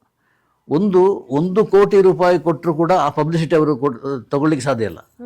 ಅಂತಲ್ಲಿ 1 ಕೋಟಿ ರೂಪಾಯಿ ಸ್ಪೆಂಡ್ ಮಾಡಿ ಒಂದು ಸಿನಿಮಾ ಮಾಡಿದರೆ ಲೈಫ್ ಟೈಮ್ ಪಬ್ಲಿಸಿಟಿ ಸಿಗುತ್ತೆ. ಊರಿಗೆ ಹೋದಾಗ ಅವರ ಗೌರವನೇ ಬೇರೆ ಇದೆ. ಅದು ಸೋಲ್ಲಿ ಗೆಲ್ವಿ, ಅದು ಅವರಿಗೆ ಲಾಭ ಪಬ್ಲಿಸಿಟಿ ಲಾಭ ತಂದು ಕೊಡ್ತದೆ. ಈ ಕಾರಣಕ್ಕಾಗಿ ಸಿನಿಮಾ ಪ್ರೊಡ್ಯೂಸ್ ಮಾಡಲಿಕ್ಕೆ ಶುರು ಮಾಡೋದು. ಅದೆಲ್ಲ ಹಣಬೇಕಲ್ಲ, ಅದೆಲ್ಲ ನೆಕ್ಸ್ಟ್ ಡೇ ಇರಲ್ಲ. ಆ ಥರ ಆಗಿದೆ ಇಂಡಸ್ಟ್ರಿ ಈಗ. ಶೋಕಿ ಅಷ್ಟೇ, ಆ ಪ್ರೀತಿ ಇಲ್ಲ. ಪ್ರೀತಿ ಮಾಡಿದ ಸಿನಿಮಾ ಒಂದು ಸೂಪರ್ ಹಿಟ್ ಆಗಿದೆ. ಈಗ ಯಾರೋ ಹುಡುಗರು ಯಾರು ಅಂತ ಗೊತ್ತಿಲ್ಲ, ಒಬ್ಬ ರಾಜ್ ಬಿ ಶೆಟ್ಟಿ ಮುಂದೆ ನಿಂತ ಆ ಸಿನಿಮಾ ಸೂಪರ್ ಡೂಪರ್ ಹಿಟ್ ಅಂದರೆ, ನಮ್ಮಲ್ಲಿ ಸಿನಿಮಾ ಹಿಟ್ಟಾಗಿದೆ, ಸಕ್ಸಸ್ ಆಗಿದೆ ಅಂತ ಪ್ರೆಸ್ ಮೀಟ್ ಮಾಡ್ತಾರೆ, ಸುಳ್ಳು ಆಗಿರಲ್ಲ, ಸುಮ್ಮನೆ ಒಂದು ಪಬ್ಲಿಸಿಟಿ ಬೇಕಾಗಿ. ಬಟ್ ಇವಾಗ ಈ ಸಿನಿಮಾ ಒಂದು ಏನಿದೆಯೋ ರಾಜ್ ಬಿ ಶೆಟ್ಟಿ ಮಾಡಿರೋದು, ಅದಂತೂ ನನಗೆ ಅದರ ಟೈಟ್ಲಿ ಹೇಳಲಿಕ್ಕಾಗಲ್ಲ. ಅದ್ರ ಪೋಸ್ಟರ್ ನೋಡ್ಲಿಕ್ಕಾಗಲ್ಲ. ಅಂಥ ಒಂದು ಸಿನಿಮಾ, ಅಂಥ ಒಂದು ಸಿನಿಮಾ ಬಂದಿದೆ ಅಂತೇಳಿ, ಬರ್ತಾ ಇದೆ, ಶೂಟಿಂಗ್ ಆಗಿದೆ ಅಂತ ಯಾರಿಗೂ ಗೊತ್ತಿಲ್ಲ. ಅಂತಲ್ಲಿ ಇವತ್ತು ಪ್ರತಿಯೊಬ್ಬರ ಮನೇಲಿ ಆ ಸಿನಿಮಾದ ಬಗ್ಗೆ ಮಾತುಕತೆ ಇದೆ. ಒಂದು ಹಿಟ್ಟಾಯ್ತು, ಒಂದು ಒಂದು ಒಂದು ಚೇತರಿಕೆ ಬಂತು ಇಂಡಸ್ಟ್ರಿಗೆ. ಅದಾದ ಕೂಡಲೇ ಅಂಥದ್ದೇ ಸಿನಿಮಾ ಮಾಡಲಿಕ್ಕೆ ಒಂದಷ್ಟು ಜನ ಇದ್ದಾರೆ, ಜಮೀನು ಮಾಡ್ಕೊಂಡು ಬರಲಿಕ್ಕೆ. ಆಗ ಇಂಡಸ್ಟ್ರಿ ತಣ್ಣಗಾಗ್ಬಿಡ್ತದೆ. ಇದು ಆಗಿರೋದು. ಸರ್, ಇವಾಗ ಥಿಯೇಟ್ರಿಗೆ ಬಂದ್ಮೇಲೆ ಆ ಮೂವಿ ಚೆನ್ನಾಗಿದೆಯೋ ಇಲ್ವೋ ಅದು ಸೆಕೆಂಡ್ರಿ. ಈಗ ಥಿಯೇಟ್ರಿಗೇನೆ ಜನ ಬರ್ಲಿಕ್ಕೆ ಹಿಂದೆ ಮುಂದೆ ನೋಡ್ತಾರೆ. ಈಗ ಬರ್ತಾ ಇದ್ದಾರೆ ಅಂತ ಯಾಕೆಂದ್ರೆ ಅದಕ್ಕೆ ಪಬ್ಲಿಸಿಟಿನೇ ಇಲ್ಲ. ನಾನು ಹೇಳ್ತಾ ಇರೋದು ಅದೇ. ಈಗ ಮೊದಲೇ ಪ್ರೊಡ್ಯೂಸರ್ಗೆ ನಮ್ಮ ಬಜೆಟ್ ಹೇಳ್ಬೇಕಾದ್ರೆ ನಾವ್ ಏನ್ ಹೇಳ್ತೇವೆ ಅಂತಂದ್ರೆ, ಮೇಕಿಂಗ್ ಇಷ್ಟು, ಫಸ್ಟ್ ಕಾಪಿ ಬಂದಾದ್ಮೇಲೆ ಪಬ್ಲಿಸಿಟಿಗೆ ಅದಕ್ಕಿಂತ ಡಬಲ್ ಪಬ್ಲಿಸಿಟಿ. ಇಲ್ಲ, ಅದು ಇಲ್ಲ, ತಪ್ಪಿದೆ ಅಲ್ಲಿ. ಅವು ಏನೇನು ಗೊತ್ತಿಲ್ಲದವರೆಲ್ಲ ಬಂದು ಆಮೇಲೆ ಪ್ರೊಡ್ಯೂಸರ್ ಹತ್ರ ಹೇಳೋ ಕತೆ ಒಂದು, ಇಲ್ಲಿ ಶೂಟ್ ಮಾಡೋದು ಬೇರೊಂದಾಗಿರ್ತದೆ. ಅವರಿಗೆ ಮುಗ್ದರೆ ಸಾಕು ಶೂಟಿಂಗ್ ಅಂತೇಳಿ ಅನಿಸುವ ಮಟ್ಟಿಗೆ ಅವರು ಹಿಂಸೆ ಕೊಟ್ಟಿರ್ತಾರೆ ಸಂಬಂಧಪಟ್ಟವರು. ಅದು ಸಮಸ್ಯೆ ಆಗೋದು. ಹಿಂಗೆ ಸಿನಿಮಾದ ಬಗ್ಗೆ ಮಾತಾಡ್ತಾ ಹೋದ ಹಾಗೆ, ಪೊರ್ಕಿ ಸಿನಿಮಾ ನೀವೊಂದು ಸಾಧನೆ ಮಾಡಿದಂಥ ಸಿನಿಮಾ, ಒಂದು ಹೆಜ್ಜೆ, ನಾನೊಂದು ಫುಲ್ ಸಿನಿಮಾ ಮಾಡಬೇಕು ಅಂತ ಒಂದು ಸಾಧನೆ ಇಟ್ಟಂಥ ಮೂವಿ. ಸೊ ಯಾಕೆ ಈ ಸಾಧನೆ ಆ ಟೈಮಲ್ಲಿ? ಇದು ಸಾಧನೆ ಅಂತ ನಾನು ಹೇಳಿಲ್ಲ, ಗುರು ಇಲ್ಲ, ಆ ಕಡೆ ಗುರಿನೂ ಇಲ್ಲ. ಹೀಗೆ ಹೋಯ್ತು ಗೆಳೆಯರು ಬಂದರು. ಒಬ್ಬರು ನಮ್ಮ ಸಂತೋಷ್ ಪೈ ಅಂತೇಳಿ, ಅವರ ಫ್ರೆಂಡ್ ಬಚ್ಚೇಗೌಡ ಅಂತೇಳಿ, ದತ್ತಾತ್ರೇಯ ಬಚ್ಚೇಗೌಡ ಅಂತ. ಅವರಿಗೆ ಒಂದು ಸಿನಿಮಾ ಮಾಡಬೇಕಿತ್ತು, ಈ ಆಸೆ ಇತ್ತು. ಅವರೊಂದು ಪೋಕಿರಿ ಅಂತ ಒಂದು ಸಿನಿಮಾದ ರೈಟ್ಸ್ ತೊಗೊಂಡು ಬಂದಿದ್ದರು. ಸೊ ಇಲ್ಲಿ ಬಂದು ಇದೊಂದು ಗಣೇಶನ ಕೈಲಿ ಫಿಲ್ಮು ಮಾಡಿಸ್ಬೇಕು ಅಂತೇಳಿ ಪೈ ಹತ್ರ ಹೇಳಿದರು. ಪೈ ನನ್ನ ಹತ್ರ ಬಂದು ಹೇಳಿದರು. ಸೊ ಇದು ವ್ಯವಹಾರ. ದತ್ತಾತ್ರೇಯ ಬಗ್ಗೆ ಬರೀಲಿಕ್ಕೆ ಏನೇ ಹೇಳ್ತಾರೋ ಅದು ಫ್ರೀ, ಅದಕ್ಕೆ ನಾನು ಚಾರ್ಜ್ ಮಾಡಲ್ಲ. ಇದು ನೀವು ದುಡ್ಡು ಮಾಡಲಿಕ್ಕಾಗಿ ಮಾಡ್ತಾ ಇದ್ದೀರಿ, ಸೊ ನನಗೆ ದುಡ್ಡು ಬೇಕು ಅಷ್ಟೇ. ಇದು ವ್ಯವಹಾರ ಆಗಿರೋದಕ್ಕೆ ನಾನು ಅದು ಪಕ್ಕ ಎಷ್ಟು ಬೇಕು ಗಣೇಶನ ಅಂತ ಹೇಳಿದೆ. ನಾನೊಂದು ಅಮೌಂಟ್ ಹೇಳಿದೆ, ಟಕ್ಕ ರೆಡಿ, ಅಡ್ವಾನ್ಸ್ ಟೇಬಲ್ ಮೇಲೆ. ಎಸ್, ಯಾರು ಬೇಕೀಗ? ಬೇರೆ ಯಾರು ಬೇಕು? ನೆಕ್ಸ್ಟ್ ನನ್ನ ಆಯಿತು. ಸೊ ದುನಿಯಾ ವಿಜಿ ಅಂತ ಹೇಳಿದ್ರು. ಆಯಿತು, ಹೌದೌದು, ದುನಿಯಾ ವಿಜಿ. ಹೋದ್ವಿ, ಅವರಿಗೆ ಅಡ್ವಾನ್ಸ್ ಕೊಟ್ವಿ, ಎಲ್ಲ ಆಯಿತು. ಬಟ್ ಅದು ಎಳಿತ ಬಂದ, ಒಂದು ಸ್ವಲ್ಪ ಬ್ಯುಸಿಯಾಗಿದ್ದ ಆ ಟೈಮಲ್ಲಿ. ಹೌದೌದು, 25 ಲಕ್ಷ ನಾವು ಅಡ್ವಾನ್ಸ್ ಕೊಟ್ಟಿದ್ದು ವಿಜಿಗೆ. ಆಗ 72 ಲಕ್ಷ ಅಥವಾ 75 ಲಕ್ಷ ತನ್ನ ರೆಮ್ಯುನರೇಷನ್ ಸಂಭಾವನೆ. ಉಳಿದವರು ಎಲ್ಲರಿಗಿಂತ ಜಾಸ್ತಿ ದುನಿಯಾ ಆದ್ಮೇಲೆ. ಹೌದೌದು, ಅದು ಯಾವುದೋ ಲೆವೆಲಿಗೆ ಹೋಗ್ಬಿಡ್ತು. 25 ಲಕ್ಷ ಕೊಟ್ವಿ. ಅದು ಒಂದು 2-3 ತಿಂಗಳು ಎಳೆದಾಗ ಪ್ರೊಡ್ಯೂಸರಿಗೆ ಸ್ವಲ್ಪ ಇದು ಡೆಡ್ ಇನ್ವೆಸ್ಟ್ಮೆಂಟ್, ಬೇರೆ ಏನಾದ್ರು ಮಾಡಬೇಕು, ಇದು ನಿಂತರೆ ಆಗಲ್ಲ. ಡಿಸೆಂಬರಿಗೆ ಅದು ಯಾವುದೋ ಮಾರ್ಚಿಗೆ ಏನಾದ್ರು ಮಾಡಿದ್ವಿ, ಡಿಸೆಂಬರ್ ಹೋಗ್ಬಿಟ್ರೆ ನಮ್ಮ ಇದು ಪ್ರಾಬ್ಲಮ್ ಆಗುತ್ತೆ ಅಂತೇಳಿ ನಾನು ಟಕ್ ಅಂತ ಹೇಳಿದೆ. ನನಗೆ ಯಾವ ಧೈರ್ಯ ಬಂತೇನೋ ಗೊತ್ತಿಲ್ಲ, ದರ್ಶನ ಆಗ್ಬೋದು ಅಂತ ಹೇಳಿದೆ. ಸರ್ ಮೊದಲೇ ಹೇಳಿದರೆ ಅದನ್ನು ಹೋಗಿ ಅಂತ. ಯಾಕೆ ದರ್ಶನ್ ಅವ್ರ ತಲೆಯಲ್ಲಿ ಬಂತು? ಆ ಪಾತ್ರ ಆಗಿದೆ, ಪೋಕಿರಿ ಸಿನಿಮಾ ಇದೆಲ್ಲ, ಆ ಪಾತ್ರನೇ ಆಗಿದೆ. ದರ್ಶನ್ಗೆ ಹೇಳಿ ಮಾಡಿಸಿದ ಕ್ಯಾರೆಕ್ಟರ್ ಅದು. ನಾನು ಸಂತೋಷ್ ಭಾಯಿ ಮೈಸೂರಿಗೆ ಹೋದ್ವಿ. ಮೈಸೂರಿಗೆ ಯಾವುದೊಂದು ಶೂಟಿಂಗ್ ಅನ್ನೆಲ್ಲಿದ್ದರು. ಹೋದಾಗ ಹೇಳಿದೆ ಈ ವಿಷಯ, ಇದೊಂದು ಪೋಕಿರಿ ಸಿನಿಮಾನ ಪೊರ್ಕಿ ಅಂತೇಳಿ ಮಾಡ್ತಾ ಇದ್ವಿ ಅಂತ. ಟೈಟಲ್ ನಾನೇ ಸೆಲೆಕ್ಟ್ ಮಾಡಿದ್ದಲ್ಲೇ. ಅಯ್ಯೋ ಬೇಡ ಅಣ್ಣ, ದಯವಿಟ್ಟು ಬೇಡ, ಬಿಟ್ಬಿಡಿ. ಯಾಕೆ? ಇಲ್ಲ, 2 ಭಾಷೆಯಲ್ಲಿ, ತೆಲುಗು ತಮಿಳಿನಲ್ಲಿ ಸೂಪರ್ ಹಿಟ್ ಆಗಿದೆ. ಇನ್ನು ಕನ್ನಡದಲ್ಲಿ ನೀವು ಸ್ಮಾಲ್ ಬಜೆಟಲ್ಲಿ ಸಿನಿಮಾ ಮಾಡಿದರೆ ಇದು ಗಿಟ್ಟೋದಿಲ್ಲ. ಮಾಡಿದ್ರೆ ಅದ್ರಿಗಿಂತ ರಿಚ್ ಆಗಿ ಮಾಡಬೇಕು, ಸಾಧ್ಯ ಇಲ್ಲ, ಬಿಟ್ಬಿಡಿ ಅಂತ, ಯೋಚನೆ ಬಿಟ್ಬಿಡಿ ಅಂತ ಹೇಳಿದ್ರು. ಎಷ್ಟೇ ಹೇಳಿದ್ರು ಒಪ್ಪಲಿಲ್ಲ. ಕೊನೆಗೆ ನಾನು ತುಂಬ ನಿರಾಶೆ ಆಗೋಯ್ತು. ನಮಗೊಂದು ಐಡಿಯಾ ಹೋಯ್ತಲ್ಲ ಅಂತೇಳಿ ಸಂತೋಷ್ ಪೈ ನಾನು ಈಚೆ ಬರ್ತಾ ಇರುವಾಗ, ಅಣ್ಣ ಒಂದು ನಿಮಿಷ ಅಂತ ಕರೆದ್ರು. ಹೋದೆ. ಹೇಗೆ ಪ್ರೊಡ್ಯೂಸರ್ ಅಂತ ಕೇಳಿದರು. ಪ್ರೊಡ್ಯೂಸರ್ ಗಟ್ಟಿಯಾಗಿದ್ದಾರೆ, ನಿಮ್ಮ ಎಷ್ಟು ಅದ್ರ ಏನು ಹೇಳಿದ್ರು ಲಕ್ಸುರಿ, ಅದಕ್ಕಿಂತ ಹೆಚ್ಚು ಲಕ್ಸುರಿಯಾಗಿ ಬಜೆಟ್ ಹಾಕೋಷ್ಟು ಸಮರ್ಥರಾಗಿದ್ದಾರೆ ನಮ್ಮ ಪ್ರೊಡ್ಯೂಸರ್ ಅಂತ ಹೇಳಿದ್ರು. ನಂಬಿಕೆ ಬಂತು. ಅದರ ನಂತರ ಮುಂದುವರಿದ ಮಾತುಕತೆ, ಕೆಲವು ಕಂಡೀಷನ್ಸ್ ಎಲ್ಲ. ಒಂದು ಅವ್ರದ್ದು 72 ಲಕ್ಷ, 72 ಅಂದರೆ 7, 2, 9 ಅವರ ಪ್ರೀತಿಯ ನಂಬರ್ ಅದು. ನೆಕ್ಸ್ಟ್ ಅಮೌಂಟು ಮುಂದೆ ಹೆಚ್ಚಾದರೆ 8, 7, 8, 1, ಆಮೇಲೆ 90, ಈ ಥರ ಹೋಗ್ತದೆ. ಸೊ ಅವ್ರಿಗೂ ಒಂದು 25 ಲಕ್ಷ ಇದು ಕೊಟ್ವಿ. ಅದು ಇಲ್ಲಿ ಮನೆಗೆ ಬಂದು ಅವ್ರ ಮಿಸ್ಸಸ್ಸಿಗೆ ಕೊಟ್ಟಿರೋದು. ಸೊ ಅದು ಹಾಗೆ ಸ್ಟಾರ್ಟ್ ಆಯಿತು. ಕೆಲವು ಕಂಡೀಷನ್ ಇರ್ತವೆ. ಒಂದು, ಇಂಥ ಮ್ಯೂಸಿಕ್ ಡೈರೆಕ್ಟರ್ ಆಗಬೇಕು, ಇಂಥ ಕ್ಯಾಮರಾಮ್ಯಾನ್ ಆಗಬೇಕು, ಹೀರೋಯಿನ್ ಬಗ್ಗೆ ಒಂದು ಚಕಾರ ಇತ್ತಲ್ಲ, ಯಾರಾದರೂ ನಡೀತದೆ. ನನಗೆ ಅದೇ ಆಶ್ಚರ್ಯ ಆಗೋದು. ದರ್ಶನ್ಗೆ ಹೀರೋಯಿನ್ ಇಂಥವ್ರೇ ಆಗಬೇಕು ಅಂತ ಹೇಳಿದ್ದಿಲ್ಲ, ನಮ್ಮ ಹತ್ರ ಹೇಳಿಲ್ಲ, ಹೇಳಿಲ್ಲ. ಆ ಪ್ರಣೀತ ಅದು ಆಮೇಲೆ ತುಂಬ ಈಸಿಯಾಗಿ ಸಿಕ್ಕಿದ ಹುಡುಗಿ ಅದು. ಅದು ನೋಡಿರಲಿಲ್ಲ. ಮುಹೂರ್ತ ದಿವಸ ಹೀರೋಯಿನ್ ನೋಡಿದ್ದು ದರ್ಶನ್ ನಾವು ನೋಡಿದ್ದು, ನಾವೆಲ್ಲ ಮಾತುಕತೆ ಹೋಗಿದ್ವಿ. ಅದು ಹಿನ್ನೆಲೆಯಲ್ಲಿ ಅದೊಂದು ಬೇರೆ ಒಂದು ಸ್ಟೋರಿ ಇದೆ. ನಮ್ಮ ಇಂದ್ರಜಿತ್ ಒಂದು ಸಿನಿಮಾ ಮಾಡಲಿಕ್ಕೆ ಹೊರಟಿದ್ರು, ಗಣೇಶ ಮತ್ತು ಪ್ರಣೀತ ನಾಯಕಿ ಅಂತ. ಪ್ರಣೀತನಿಗೆ ಟ್ರೈನಿಂಗ್ ಕೊಟ್ಟಿದ್ರು, ನಾವು ಹೋದ್ವಿ. ಪ್ರಣೀತನ ಡೇಟ್ ಬೇಕು ಅಂತೇಳಿ. ಆಗ ಇಂದ್ರಜಿತ್ ಹೇಳಿದರು, ಅವಳು ಫ್ರೀ ಇದ್ದಾಳೆ, ನಾನು ಸಿನಿಮಾ ಮಾಡೋದು ಸ್ವಲ್ಪ ಲೇಟ್ ಆಗುತ್ತೆ, ಅವಳಿಗಾಗಿ 1.5 ಲಕ್ಷ ಖರ್ಚು ಮಾಡಿಬಿಟ್ಟಿದ್ದೇನೆ, ಅಂದರೆ ಆ್ಯಕ್ಟಿಂಗ್ ಅದಕ್ಕೆ ಇದಕ್ಕೆ ಬೇಕು, ಅದು ಕೊಟ್ಟರೆ ನೀವು ಕಾಲ್ ಶೀಟ್ ತೊಗೊಂಡೋಗ್ಬೋದು ಅಂತ ಹೇಳಿದರು. ಅಲ್ಲೇ ಲಕ್ಷ ಅಷ್ಟೇ ತಕ್ಷಣ. ಅಂದ್ರೆ ಪ್ರಣೀತ ಬೇಕು ಅಂತ ನೀವು ಫಿಕ್ಸ್ ಆಗಿದ್ರಿ? ಹೌದೌದು, ಯಾಕೆಂದ್ರೆ ತುಂಬಾ ಚೀಪಾಗಿ ವರ್ಕೌಟ್ ಆಗ್ತದೆ ಅಂತೇಳಿ. ಅವಳು ತುಂಬಾ ಸಂಪಾದನೆ ಕಮ್ಮಿ ಆಗಿತ್ತು ಅಂತೆ. ಆ ಎಮ್ಮ ನೋಡಿದ್ರೆ ಈ ಪ್ರೊಡಕ್ಷನ್ಗೆ ಕೊಡುವಷ್ಟು ಯೋಚನೆ ಮಾಡಿದ್ರು. ದರ್ಶನ್ ಹೀರೋ, ಅದಕ್ಕೆ ದರ್ಶನ್ ಹೀರೋ ತಾನೆ. ಫಸ್ಟ್ ಫಿಲ್ಮೇ ದರ್ಶನ್ ಜೊತೆ ಮಾಡೋದಂದ್ರೆ ಅವ್ರ ತಂದೆ ತಾಯಿ ಡಾಕ್ಟರ್, ಇಬ್ರು ಡಾಕ್ಟ್ರೆ, ಅಷ್ಟು ಸ್ಥಿತಿವಂತರು, ದುಡ್ಡಿದ್ದಾರೆ. ಸೊ ಅವ್ರು ಕೇಳಿದ್ರು ಒಂದು ದಿವಸ ಬಂದು ಅವರ ತಂದೆ, ಏನಾದರೂ ಹೆಚ್ಚು ಕಮ್ಮಿ ಆದ್ರೆ ನಾವು ದುಡ್ಡು ಹಾಕ್ತೀವಿ ಅಂತ. ಇದ್ರಿಗಿಂತ ಇರ್ಬೇಕು. ಹೌದು, ದುಡ್ಡು ಅವಳು ಕೇಳಲಿಲ್ಲ, ಇಲ್ಲ ಫ್ರೀಯಾಗಿ ಮಾಡಿದ್ದು, ದುಡ್ಡು ಕೇಳಲಿಲ್ಲ. 1.5 ಲಕ್ಷ ಮಾತ್ರ. 1.5 ಲಕ್ಷ ಅದು ಆತನಿಗೆ ಹೋಗಿರೋದು. ಅದೇ ಹೋಯ್ತು. ಏನು ಅಲ್ಲಿಂದ ಕಂಡೀಷನ್ ದರ್ಶನ್ ಒಂದು ಜಿಮ್ ಬೇಕು, ಆಮೇಲೆ ಖಾರ ಒಂದು ಬೇಕು, ಆಮೇಲೆ ಫುಡ್ಡು ದಕ್ಷಿಣ ಕನ್ನಡದ್ದು ಬೇಕು. ಹೌದಾ? ಹೌದೌದು, ತುಂಬ ಅದಕ್ಕಿಂತ ಹೆಚ್ಚು ಶ್ರೀಲಂಕನ್ ಫುಡ್. ಯಾಕೆಂದರೆ ಅಲ್ಲಿ ಸ್ವಿಟ್ಜರ್ಲ್ಯಾಂಡಿಗೆ ಹೋಗ್ಬೇಕು. ಸ್ವಿಟ್ಜರ್ಲ್ಯಾಂಡ್ ಪಕ್ಕ, ಅಂದರೆ ವಿದೇಶ ಶೂಟಿಂಗ್ ಒಂದು 2 ಹಾಡೋದ್ರ ಬೇಕು. ನನಗೆ ಸ್ವಿಟ್ಜರ್ಲ್ಯಾಂಡ್ಗೆ ಹೋಗೋಣ ಅಂತ. ಹಬ್ಬ, ಅದು ಹೂವಿನೊಟ್ಟಿಗೆ ನಾರು ಅಂತ ನಾನು ನನಗೂ ವಿದೇಶಿ ದೇಶ ಅದು ಎಸ್ಪೆಷಲಿ ಸ್ವಿಟ್ಜರ್ಲ್ಯಾಂಡ್ ನೋಡೋದಂದ್ರೆ ಅದೊಂದು ಎಲ್ಲರ ಕನಸಾಗಿರ್ತದೆ. ನನಗೆ ಅದೊಂದು ಅವಕಾಶ ಬಂತು. ಅಲ್ಲಿ ಒಂದು 10 ದಿವಸ ಶೂಟಿಂಗ್, ಒಂದು 2 ಹಾಡು, ಅದು ಮುಗಿಸ್ಕೊಂಡು ಬಂದ್ವಿ. ಸೊ ಇದು ಎಲ್ಲ ಈ ಕಂಡೀಷನ್. ದರ್ಶನ್ 6 ತಿಂಗಳಲ್ಲಿ, 2-3 ತಿಂಗಳಲ್ಲಿ ಶೂಟಿಂಗ್ ಮುಗಿಸ್ಬಿಟ್ಟಿದ್ದಾರೆ.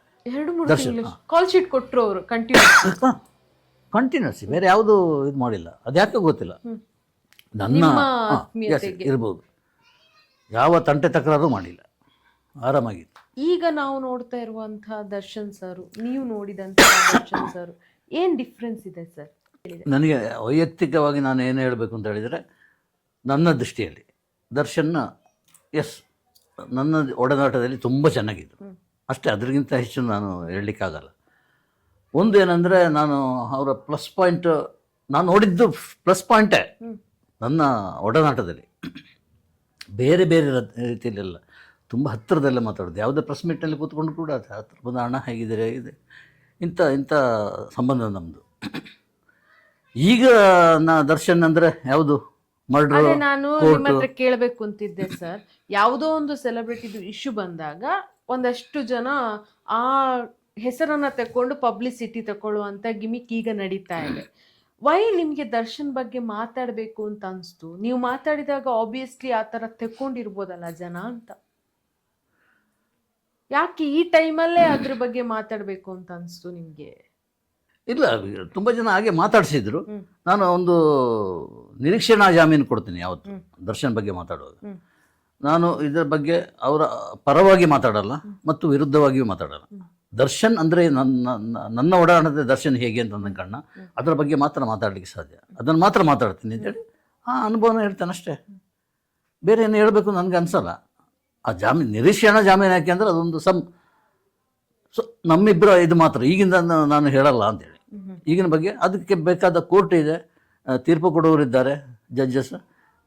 ಏನು ಮರ್ಡರ್ ಆಗಿದೋ ಆಗೋದಿಲ್ವೋ ಅದೆಲ್ಲ ಒಂದು ತೀರ್ಪು ಬರಲಿಕ್ಕಿದೆ. ಅಥವಾ ಜೈಲಿಗೆ ಹೋಗಿದ್ದಾರೆ, ಇನ್ನು ಮತ್ತೆ ಜೈಲಿಗೆ ಹೋಗ್ಬೋದೇನೋ ಗೊತ್ತಿಲ್ಲ.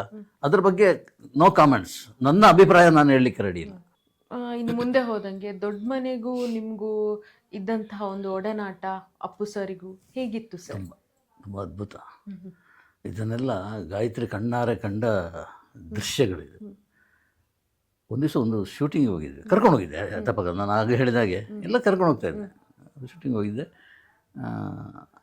ಕ್ಲಾಪ್ ಎಲ್ಲ ಹೊಡಿತಾ ಇದ್ರು. ನಾನು ಗಾಯತ್ರಿನ ಇಲ್ಲಿ ಕೂರಿಸ್ಕೊಂಡು ಸೀದಾ ಹೋದೆ. ಅದು ಪುನೀತ್ ಸಿನಿಮಾ, PRK ಬ್ಯಾನರ್ದು. ಸೊ ಅಣ್ಣ ಒಬ್ಬರೇ ಬಂದ್ರ ಅಂತ ಕೇಳ್ದ ಪುನೀತ್. ಇಲ್ಲ ಮಿಸ್ಸಸ್ ಬಂದಿದ್ದಾರೆ ಅಂತ. ಅಮ್ಮ ಎಲ್ಲಿದ್ದಾರೆ? ಅಮ್ಮ ಎಲ್ಲಿದ್ದಾರೆ ಅಂತ ನನಗೆ ಏನು ಮಾಡಬೇಕು ಅಂತ ಗೊತ್ತಾಗಿಲ್ಲ. ಎಂಥ ಮನುಷ್ಯ ಅವನು. ಸೀದಾ ಅಲ್ಲಿಗೆ ಕೂತ್ಕೊಂಡಿದ್ದಾರೆ ಅಂತ ಸೀದಾ ಓಡ್ಕೊಂಬಂದು ಗಾಯತ್ರಿ ಪಾದ ಮುಟ್ಟಿ ನಮಸ್ಕಾರ ಮೇಡಮ್ಮ, ಇದನ್ನ ತಪ್ಪಾಗಿದೆ, ಬನ್ನಿ ಒಟ್ಟಿಗೆ ಇರಿ, ನಮ್ಮ ಜೊತೆ ಇರಿ, ನಮ್ಮ ಸಿನಿಮಾ ಇದು ಅಂತ ಕರ್ಕೊಂಡು ಹೋದ ಅಂತ ಹೇಳಿದ್ರೆ. ಸೊ ಯಾರ ಪುನೀತ್ ಅಂದರೆ ಇದ ಅದ್ಭುತ ಎಕ್ಸ್ಪೀರಿಯನ್ಸ್. ಆಮೇಲೆ ನಮ್ಮ ಅಲೋಕ್, ಅವನು ಸ್ವಲ್ಪ ಈ ಸಿವಿಲ್ ಇಂಜಿನ್ ಆಗಿದ್ದು ಕೂಡ ಡ್ಯೂಡಲ್ ಆರ್ಟ್ನಲ್ಲಿ ಸ್ವಲ್ಪ ಇದೆ. ಯಾವುದೊಂದು ಹಂತದಲ್ಲಿ ನಾನು ಹೇಳಿದೆ, ಒಂದು ನವಂಬರ್ 1 ಬರ್ತಾ ಇದೆ, ಒಂದು ಡ್ಯೂಡಲ್ ಕನ್ನಡ ಅಂತ ಬರಿ, ಡ್ಯೂಡಲ್ ಆರ್ಟಲ್ಲಿ ಬರ್ದ. ತುಂಬ ಚೆನ್ನಾಗಿತ್ತು. ಇದನ್ನು ಏನು ಮಾಡೋದು ಅಂತ ಹೇಳುವಾಗ ಅವ್ರು ಪುನೀತಿಗೆ ಹೋಗ್ಬಿಟ್ಟು ಬರೋಣ ಅಂತ ಅವತ್ತು ಒಂದನೇ. ಸೊ ಫೋನ್ ಮಾಡಿದೆ, ವ್ಯವಸ್ಥೆ ಆಯಿತು, ಹೋದ್ವಿ ಪುನೀತ್ ಮನೆಗೆ. ಅದನ್ನು ಗಿಫ್ಟಾಗಿ ಕೊಟ್ವಿ. ಗಿಫ್ಟಾಗಿ ಕೊಟ್ಟಾಗ ತಕ್ಷಣ ಹೇಳಿದಂದರೆ, ಅಣ್ಣ ನಾನು PRK ಬ್ಯಾನರ್ದು ಒಂದು ಲೋಗೋ ರೆಡಿ ಮಾಡಿಕೊಳ್ಳಿ ಆರ್ಡ್ರು. ಅದು ಅವ್ರು ಮಾಡಿದ್ದು? ಹೌದೌದು. ಓಕೆ. PRK ಈಗ ಏನಿದೆಯೋ ಅದು ಅಲೋಕ್ ಮಾಡಿರೋದು. ಸೊ ಇದು ಅಲೋಕ್ ಎಲ್ಲ ಯೋಚನೆ ಮಾಡಿ ಇಡೀ ಇಂಡಸ್ಟ್ರಿಯ ಇದು ರೂಪ ಬರಬೇಕು, PRK ಬರಬೇಕು, ರಾಜ್ಕುಮಾರ್ ಅಂತೂ ಬರಲೇಬೇಕು. ಸೊ ಅದೆಲ್ಲ ಮಾಡಿ ಸೆಟ್ ಮಾಡಿ ದೊಡ್ಡ ಫ್ರೇಮ್ ಹಾಕಿ ನಾವು ಆಫೀಸ್ನಲ್ಲಿ ಇರೋದು ಅದೇ ಲೋಗೋ. ಈಗ ಮನೆಗೆ ಬರಬೇಕಿದ್ರೆ ಅಮೌಂಟ್ ಬಂದಿದೆ ಅಕೌಂಟಿಗೆ, ಅಷ್ಟು ಪರ್ಫೆಕ್ಟ್. ಹೌದೌದು, ಅದು ಆರ್ಡ್ರ್ ತಾನೆ. ಕನ್ನಡ ಅಂತ ನಾವು ಕೊಟ್ಟಿದ್ದೆ ಗಿಫ್ಟ್, ಡ್ಯೂಡಲ್ ಆರ್ಟ್. ಇದು ಆರ್ಡ್ರ್, ಅಷ್ಟು ವ್ಯತ್ಯಾಸ ಇದೆ. Neat hand. ಎಸ್, ಪಕ್ಕ. ಇಷ್ಟು ಖುಷಿಯಿಂದ ಅವ್ರ ಬಗ್ಗೆ ನೀವು ಹೇಳ್ಕೊಳ್ಳುವಾಗ ಪುನೀತ್ ಇನ್ನಿಲ್ಲ ಅಂತ ನಿಮಗೆ ಗೊತ್ತಾದ ಸಂದರ್ಭ? ತುಂಬ ಮಿಸ್ ಮಾಡ್ಕೊಂಡಿದ್ದೀವಿ ಅಂತ ಒಂದು ವ್ಯಕ್ತಿ ಇರಬೇಕಾಗಿತ್ತು. ಆ ಕಾಲದಲ್ಲಿ ಇದಾಗ್ಬಿಡ್ತು. ನಾವಿಲ್ಲೇ ಟಿ ವಿಯಲ್ಲಿ ನೋಡ್ತಾ ಇದ್ವಿ, ನೋಡ್ಲಿಕ್ಕೆ ಆಗ್ತಾ ಇರಲಿಲ್ಲ. ಅದು ಆ ಥರ ಸೈಲೆಂಟಾಗಿ ಮಲ್ಕೊಂಡಿರೋ ಹುಡುಗ ಅಲ್ಲ ಅದು, ಯಾವಾಗಲೂ ಸ್ಮೈಲ್. ಇದೆಲ್ಲ ಕರ್ರಾಗೆ ನೋಡಿದರೆ ಯಪ್ಪ ಏನು ಹುಡುಗ, ಈ ಮನುಷ್ಯರ ಅವಸ್ಥೆ ಏನು ಅಂತೇಳಿ. ಪುನೀತ್ ಬಗ್ಗೆ ಅಂತ ಟೋಟಲ್ ಮನುಷ್ಯರು ಅಷ್ಟು ಬಾಡಿ ಮೇಂಟೈನ್ ಮಾಡಿದ್ದಾನೆ. ಫುಡ್ ಇದಿದೆ ಎಲ್ಲ ಇದ್ದು ಕೂಡ ಹಿಂದಿನ ರಾತ್ರಿ ಒಂದು ಬರ್ತ್ಡೇಗೆ ಹೋಗಿ, ಗುರುಕಿರಣ್ ಬರ್ತ್ಡೇಗೆ ಹೋಗಿ ಬಂದ ವ್ಯಕ್ತಿ. ನೋಡ್ತಾ ಇದ್ದಾಗೆ ಪ್ರಾರ್ಥನೆ ನಮ್ಮಲ್ಲಿ ಇಬ್ಬರು, ಗಾಯತ್ರಿ ನಾನು ಪ್ರಾರ್ಥನೆ, ಆ ಹುಡುಗ ಬದುಕಬೇಕು ಅಂತೇಳಿ ಅಷ್ಟೇ ಹೊರತು ಇನ್ನೇನು ಇರಲಿಲ್ಲ. ಬದುಕಲಿ, ಹೇಗೋ ಬದುಕಲಿಲ್ಲ, ಹೊರಟೋಗ್ಬಿಟ್ಟ. ಅಲ್ಲಿ ಒಂದು ಇನ್ಸಿಡೆಂಟ್ ನಡೀತು. ಅದರ ಮೊದಲು ಯಾವುದೋ ಒಂದು ಪ್ರೆಸ್ ಮೀಟಿಗೆ ಹೋದಾಗ ಪಾರ್ವತಮ್ಮ ನನ್ನನ್ನು ಕರೆದ್ರು. ಇದೇನೋ ಅನಾಹುತ, ಹಾಯ್ ಬೆಂಗಳೂರಿನಲ್ಲಿ ನಾನೇನೋ ಬರೆದು ಬಿಟ್ಟಿದ್ದೇನೆ, ನನ್ನ ಬರ್ದಿದ್ರ ಕಳ್ಳನ ಯೋಚನೆ ಇರ್ತದಲ್ಲ, ಬರೆದಿದ್ರೆ ಏನಾದರೂ ತರಾಟೆ ತಗೊಳ್ತಾರೆ. ಪ್ರೆಸ್ ಮೀಟಲ್ಲಿ ಎಲ್ಲ ಇದ್ದಾರೆ, ಅವ್ರ ಮುಂದೆಲ್ಲ ಮಾನಹಾರಾಜ್ ಹಾಕ್ಬಿಟ್ರೆ ಅಂತಾರೆ. ಇಲ್ಲ ಗಣೇಶ್ ನೀವು ಪುನೀತಿಗೆ ನೀವಂತ ತುಂಬ ಇಷ್ಟ ಅಂದರೆ ತುಂಬ ಇಷ್ಟ. ನಿಮ್ಮ ಮ್ಯಾನರಿಸಮ್, ನಿಮ್ಮ ಮಾತಾಡೋ ರೀತಿ, ನಿಮ್ಮ ಸೌಜನ್ಯ ಎಲ್ಲ ನೋಡಿದೆ. ಎಲ್ಲಿದೆ, ಯಾವ ಜಮದಗ್ನಿ ಅಂತೇಳಿ ಹೇಳ್ತಾರೆ, ಇಲ್ಲಿ ಸೌಜನ್ಯ ಅಂತ ಹೇಳ್ತಾರೆ. ಪಾರ್ವತಮ್ಮ ಅದೆಲ್ಲ ಸರ್ಟಿಫಿಕೇಟ್, ಒಂದು ಆ್ಯಕ್ಟ್ ಮಾಡ್ಬೇಕಂತೆ ಅಂತ ಹೇಳಿದ್ರು. ಅಮ್ಮ ನೀವು ನಿಜವಾಗ್ಲೂ ಹೇಳ್ತಾ ಇರೋದು, ನೀವು ಹೇಳಿದರೆ, ನೀವು ಹೇಳೋದು ಹೆಚ್ಚು, ನಾನು ಆ್ಯಕ್ಟ್ ಮಾಡೋದು ಹೆಚ್ಚು ಅಂತೇಳಿ ಕಮಿಟೆಡ್. ಎಸ್ ಮಾಡ್ತೇನೆ ಅಂತ ಹೇಳಿದ್ರು. ಅದು ಆಗಿ ತುಂಬ ಸಮಯ ಆಯಿತು. ನಾನು ಅದನ್ನು ಮಾಡ್ತೇನೆ, ನನ್ನದು ಕಪ್ ಆಫ್ ಟೀ ಅಲ್ಲ ನಂದು ಆ್ಯಕ್ಟಿಂಗ್. ಏನೋ ಕೇಳಿದ್ದಾರೆ, ಹೇಳಿದ್ದೇನೆ ಅಷ್ಟೇ. ಆಯಿತು. ಯಾವುದೋ ಪ್ರೆಸ್ ಮೀಟ್ನಲ್ಲಿ ಇದ್ದಕ್ಕಿದ್ದಾಗೆ ನನ್ನ ನೋಡಿಬಿಟ್ಟು ಬರ್ತಾನೆ ಪುನೀತ್. ಸ್ಟೇಜಿಂದ ಹಿಡ್ಕೊಂಡು ಬರ್ತಾನೆ, ಎಲ್ಲ ನೋಡ್ತಾ ಇದ್ದಾರೆ. ಬಂದು ಪಾದ ಮುಟ್ಟಿ ನಮಸ್ಕಾರ ಅಣ್ಣ, ಒಂದು ಒಳ್ಳೆ ಸಬ್ಜೆಕ್ಟ್, ನಾವಿಬ್ಬರು ಜೊತೆಲೇ ಇರುವಂಥದ್ದು, ಸಿನಿಮಾ ಸ್ಟಾರ್ಟ್ ಆದಲ್ಲಿಂದ ಕೊನೆಯವರೆಗೆ ಜೊತೆಲೇ ಇರುವಂಥದ್ದಾದರೆ ನಾವು ಶುರು ಮಾಡಬೇಡ ಸಿನಿಮಾ, ಅಲ್ಲಿವರೆಗೆ ದಯವಿಟ್ಟು ಸ್ವಲ್ಪ ಕಾಯದಿ ಅಂತೇಳಿ. ಕಾಯೋದು ಇಲ್ಲ, ಅದೊಂದು ಅವಕಾಶ ಇಲ್ಲ. ಯೋಗ್ಯತೆ ಅಂತ ಹೇಳಿದ್ದಾರೆ, ಯೋಗ್ಯತೆ ಇತ್ತು, ಯೋಗ ಕೂಡಿ ಬರಲಿಲ್ಲ. ಸೊ ಅದು ಮಿಸ್ ಆಗ್ಬಿಡ್ತು. ಪ್ರೊಡಕ್ಷನ್ ಹೌಸ್ ಬಗ್ಗೆ ನೀವು ಹೇಳಿದ್ರಿ, ಈ ಸಿನಿಮಾ, ಆಕ್ಟಿಂಗ್, ಸ್ಟೋರಿ ಇದೆಲ್ಲ ಡಿಸಿಷನ್ ಪಾರ್ವತಮ್ಮನೇ ತಗೊಳ್ತಾ ಇದ್ರ ಖುದ್ದಾಗಿ? ಹೌದೌದು. ಕತೆ ಮೇಜರ್ ಅವರಿಗೆ ಯೋಚನೆ ನಂಬ್ತಾ ಇದ್ದಿದ್ದು ವರದಪಣ್ಣ ಅಂತ ಹೇಳಿ. 3 ಜನಕ್ಕೂ? ಹೌದೌದು, 3 ಜನಕ್ಕೂ ಅವರೇ ಡಿಸಿಷನ್. ಹೌದು, ಆ ಕಾಲದಲ್ಲಿ ಹಾಗೆ ಇತ್ತು. ವರದಪಣ್ಣ ಇರುವವರೆಗೆ ಅವರು ಟಿಕ್ ಮಾಡಿದ ಯಾವುದು ಕತೆ ಇದೆಯಲ್ಲ ಅದು 90% ಸಿನಿಮಾ ಹಿಟ್ ಆಗಿದೆ, ಸೂಪರ್ ಡೂಪರ್ ಹಿಟ್. 25 ವಾರ ಎಲ್ಲ ಓಡಿದ. ಈಗೆಲ್ಲ 25 ವಾರ ಹೊಡೆದು ಬೋರ್ಡ್ ಅಷ್ಟು ಗೊತ್ತಲ್ಲ. ಬೋರ್ಡ್ ಸೊ ಅವರು ಇದನ್ನು ಸೆಲೆಕ್ಟ್ ಮಾಡೋದು, ಕಥೆನ ಅವರು ಸೆಲೆಕ್ಟ್ ಮಾಡಿದ್ರೆ ಮುಗೀತು ಅಂತೇಳಿ ಪಕ್ಕ. ಈಗ ಸ್ವಲ್ಪ ಸೆಂಟಿಮೆಂಟಿಂದ ಮಾಸಿಗೆ ಹೋಗೋಣ ಸರ್. ಒಂದು ಟೈಮಲ್ಲಿ ಯಾವುದೋ ಒಂದು ಪ್ರೆಸ್ ಮೀಟಿಗೆ ನೀವು ಹೋಗಿ ಎಲ್ಲ ಪ್ರೆಸ್ ಮೀಟಲ್ಲಿ ಇದ್ದಂಥ ರಿಪೋರ್ಟರ್ಸನ್ನ ನಿಮ್ಮ ಜೊತೆ ನೀವು ಕರ್ಕೊಂಬಂದಿದ್ದೀರಾ. ಯಾಕೆ ಪ್ರೆಸ್ ಮೀಟೇ ನಡೆದಿಲ್ಲ, ನೀವೆದ್ದು ಬಂದಿದ್ದೀರಾ, ನಿಮ್ಮ ಹಿಂದೆ ಎಲ್ಲರೂ ಬಂದಿದ್ದಾರೆ. ನಂಗೆ ಗೊತ್ತು, ನೀನು ತುಂಬ ಜಾಣೆ. ಹೆಸರನ್ನು ಹೇಳದೆ ನಾನೇ ಹೆಸರು ಹೇಳಲಿ ಅಂತ ಕಾಯ್ತಾ ಇರೋದು. ಹೌದು, ರಮ್ಯಾ ಇನ್ಸಿಡೆಂಟ್ ಅದು ರಮ್ಯಾ ಸ್ಟಾರ್, ದೊಡ್ಡ ಸ್ಟಾರ್. ಆ ಸಿನಿಮಾದ ಹೆಸರು ಜೊತೆಗಾರ ಅಂತೇಳಿ. ಪ್ರೆಸ್ ಮೀಟ್ ನಡೀತಾ ಇತ್ತು, ಎಲ್ಲ ಕೂತ್ಕೊಂಡಿದ್ದಾರೆ. ನಾವು ಒಂದು 60-80 ಜನ ಎಲ್ಲ ಮೀಡಿಯಾದವರು ಕೂತ್ಕೊಂಡಿದ್ದೀವಿ. ಸೊ ಪ್ರೆಸ್ ಮೀಟ್ ಸ್ಟಾರ್ಟ್ ಮಾಡಿ ಅಂತ ಹೇಳಿದರು. ಅರ್ಧ ಗಂಟೆ ಕಾದ್ವಿ, 1 ಗಂಟೆ ಕಾದ್ವಿ, 1.5 ಗಂಟೆ ಕಾದ್ವಿ. ಯಾರು ಇಲ್ಲ. ನಾನು ಪ್ರೊಡ್ಯೂಸರ್ನ ಕಾದೆ. ನನಗೆ ತುಂಬ ಬೇಕಾದವರು ಅಶ್ವಿನಿ ರಾಮ್ಪ್ರಸಾದ್ ಸರ್. ಏನು ಸರ್ ಎಷ್ಟು ಜನ ನಮ್ಮ ಟೈಮ್ ಎಲ್ಲ ವೇಸ್ಟ್ ಆಗ್ತಾಯಿದೆ, ಯಾಕೆ ಇದು ಮಾಡ್ತಾಯಿದ್ದಾರೆ ಅಂತ. ಅವರು ಇಲ್ಲ, ರಮ್ಯಾ ಬರ್ತಾಯಿದ್ದಾರೆ. ಸೊ ರಮ್ಯಾ ಬರಲಿ, ಬಂದು ಜಾಯಿನ್ ಆಗಲಿ, ಪ್ರೆಸ್ ಮೀಟ್ ಶುರು ಮಾಡಿ ಅಂತ ಅವರು ಶುರು ಮಾಡಿದರು. ಅವರವ್ರ ಪ್ರೇಮ, ನೆನಪಿರಲಿ ಪ್ರೇಮ, ಆಮೇಲೆ ನಂಜುಂಡ ಅಂತೇಳಿ ಇವರು ಡೈಲಾಗ್ ರೈಟರ್ ಎಲ್ಲ ಮಾತಾಡ್ತಾ ಹೋದರು. ಅಷ್ಟರಲ್ಲಿ ರಮ್ಯಾ ಎಂಟ್ರಿ ಬಂದು ಕೂತ್ಕೊಂಡ್ರು. ಅದು ಗೊತ್ತಲ್ಲ, ರಮ್ಯಾ ಎಂಟ್ರಿ ಆಗುವಾಗಲೇ ಅದೇನೋ ಮಾಸ್ ಮ್ಯೂಸಿಕ್ ಇರಲಿಲ್ಲ, ಬಟ್ ಆ ಥರ ಬಂದು ಕೂತ್ಕೊಂಡ್ಬಿಟ್ರು. ಅವರ ಟೈಮ್ ಬಂತು, ಅಂದರೆ ಮಾತಾಡ್ಲಿಕ್ಕೆ ಟೈಮ್ ಬಂತು. ಎದ್ದು ನಿಂತರು. ಅವ್ರ ಪಾತ್ರ ಏನು, ಅದು ಮಾಮೂಲಿ ಏನು ಹೇಳ್ತಾರೋ ಅದನ್ನೆಲ್ಲ ಹೇಳಲಿಕ್ಕೆ ಕೊಟ್ಟರು. ನಾನು ಸ್ಟಾಪ್ ಅಂತ ಹೇಳಿದೆ. Stop cinema. ಎಸ್, ನನಗೆ ಅದು ಆ ಟೈಮ್ ಇದೆಯಲ್ಲ, ಅದು ಹೇಗೆ ಬರ್ತದೆ ಅಂತ ಗೊತ್ತಿಲ್ಲ. ಯಾರು ಏನು ಹೇಳ್ತಾರೆ, ಏನು ಮಾಡ್ತಾರೆ ಅಂತ ಅದು ಏನೂ ಇದಿರಲ್ಲ, ಸುಮ್ಮನೆ ಅದು ಸ್ಟಾಪ್. ಆಗ ಸೌಜನ್ಯ, ಈಗ ದೂರ್ವಾಸ. ಇದು ಟೈಮ್ ಅದು ಬಂದಾಗ ಮಾತ್ರ ಸ್ಟಾಪ್ ಅಂತ ನಿಲ್ಲಿಸಿದ್ರು. ಏನು ಫಸ್ಟ್ ನಾವು ಇಷ್ಟು ಜನ 80 ಜನ ಇದ್ವಿ. 80 ಜನದ 1.5 ಗಂಟೆ ವೇಸ್ಟ್ ಆಗಿದೆ. ನಿನ್ನನ್ನು ಕಾದಿದ್ದು, ನಿನ್ನನ್ನು ಅದು ಬಂತು ಆಟೋಮೆಟಿಕಲಿ ಬಂತು. ನಿನ್ನನ್ನು ಅವಳು ತುಂಬ ವಯಸ್ಸು ನನಗಿಂತ ತುಂಬ ಕಮ್ಮಿ ಇರೋದ್ರಿಂದ ಅದು ಅಲ್ಲಿ ಆ ಟೈಮ್ನಲ್ಲಿ ಅದು ಸೌಜನ್ಯ ಅಂತ ಬರಲ್ಲ, ಬಟ್ ಬಂತದು. ನಿನ್ನನ್ನು ನೀನು ಬಂದು ಫಸ್ಟ್ ಕ್ಷಮೆ ಕೇಳಬೇಕು ಅಂತ. ಕ್ಷಮೆ ಕೇಳಲ್ಲ. ಯಾಕೆ ಕೇಳಬೇಕು? ಇಲ್ಲಿ ತಡ ಆಗಿ ಬಂದರೆ ನಮ್ಮಲ್ಲಿ ಟೈಮ್ ವೇಸ್ಟ್ ಮಾಡಿದ್ವಿ. ಪತ್ರಕರ್ತರನ್ನ ಈ ಥರ ಗೌರವಿಸ್ಕೊಳ್ಳೋದು ತಪ್ಪು. ನೀವು ಕ್ಷಮೆ ಕೇಳಲೇಬೇಕು ಅಂತೇಳಿ. ಇಲ್ಲ, ಕೇಳಲ್ಲ. ನಿಮ್ಮನ್ನು ಯಾರು ಕರೆದ್ರು ಅಂತ ಕೇಳಿಬಿಟ್ರು. ನಮ್ಮನ್ನು ಯಾರು, ನೀನೇನು ಕರಿಬೇಕಾಗಿಲ್ಲ, ನಮ್ಮನ್ನು ಪ್ರೊಡ್ಯೂಸರ್ ಕರೆದ, ನಾವು ಬಂದಿದ್ದೀವಿ ಅಷ್ಟೇ. ಇದು ತೀರಾ ಅತಿ ಆಯಿತು ಅಂತ ಹೇಳಿದ. ಅತಿ ಆಯಿತು, ನಿಂದ ಅತಿ ಆಯಿತು, ಕ್ಷಮೆ ಕೇಳು, ಇಲ್ಲಾಂದ್ರೆ ನಾವು ಹೊರಟೋಗ್ತೇನೆ, ನಾನು ಹೊರಟೋಗ್ತೇನೆ, ನಾವು ಹೋಗ್ತೇನೆ ಅಂತ ನಾನು ಹೇಳಿಲ್ಲ. ಅದಕ್ಕೆ ಏನು ರಿಪ್ಲೈ ಬರಲಿಲ್ಲ. ಕ್ಷಮೆ ನಾನು ಕೇಳಲ್ಲ, ನಾನು ನಿಲ್ಲಲ್ಲ ಅಂತ ಹೊರಟ್ಬಿಟ್ಟೆ. ಹೊರಟದ ನಾನು ಬಾಗಿಲು ತೆಗೆದು ಹೊರಗೆ ಬರ್ತೀನಿ, ಎಲ್ಲ ನನ್ನ ಒಟ್ಟಿಗೆ ಬಂದುಬಿಟ್ಟಾರೆ. 80 ಜನರು ಬಂದುಬಿಟ್ಟಾರೆ. ಪ್ರೆಸ್ ಮೀಟ್ ಇಲ್ಲ, ಪ್ರೆಸ್ ಮೀಟ್ ಇಲ್ಲ, ನಡೀಲಿಲ್ಲ. ನನಗೆ ಆಶ್ಚರ್ಯ ಆಗೋಯ್ತು. ಆಶ್ಚರ್ಯ ಮತ್ತು ಖುಷಿ ಆಗೋಯ್ತು. ಅವರು ಪ್ರೆಸ್ ಮೀಟ್ ನಿಂತಿದ್ದಕ್ಕೆ ಖುಷಿ ಆಯ್ತು ಸರ್.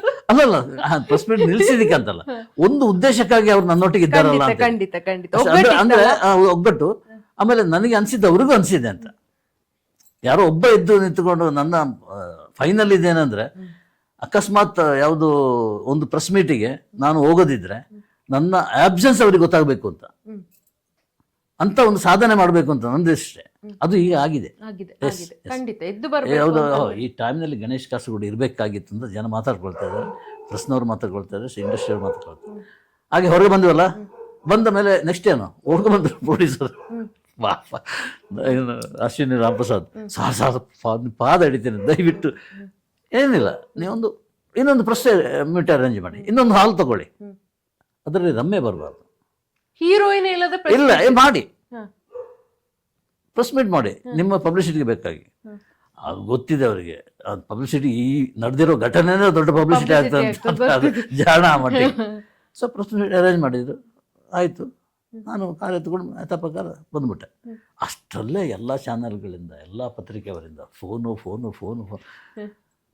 ಈಗ ಬರ್ತಾ ಇದ್ದಲ್ಲ, ಫುಲ್ ಪಬ್ಲಿಸಿಟಿ. ಅದು PR ನಾಗೇಂದ್ರ ಫೋನ್ ಮಾಡಿ, ಏನ್ ಸರ್ ನೀವು ಮಾಡಿದ್ದು, ಅವ್ರಿಗೆ ಮಾಡದೆ ಖಳನಾಯಕ. ಹೌದೌದು, ಹಂಗಾಗಿದೆ. ಖಳನಾಯಕ ಅಲ್ಲ, ಅಲ್ಲಿ ಹೀರೋನೇ ಅದು. ಎಲ್ಲ ಹೀರೋ ಅಂತೇಳಿ ಟ್ರೀಟ್ ಮಾಡಿಬಿಟ್ರು.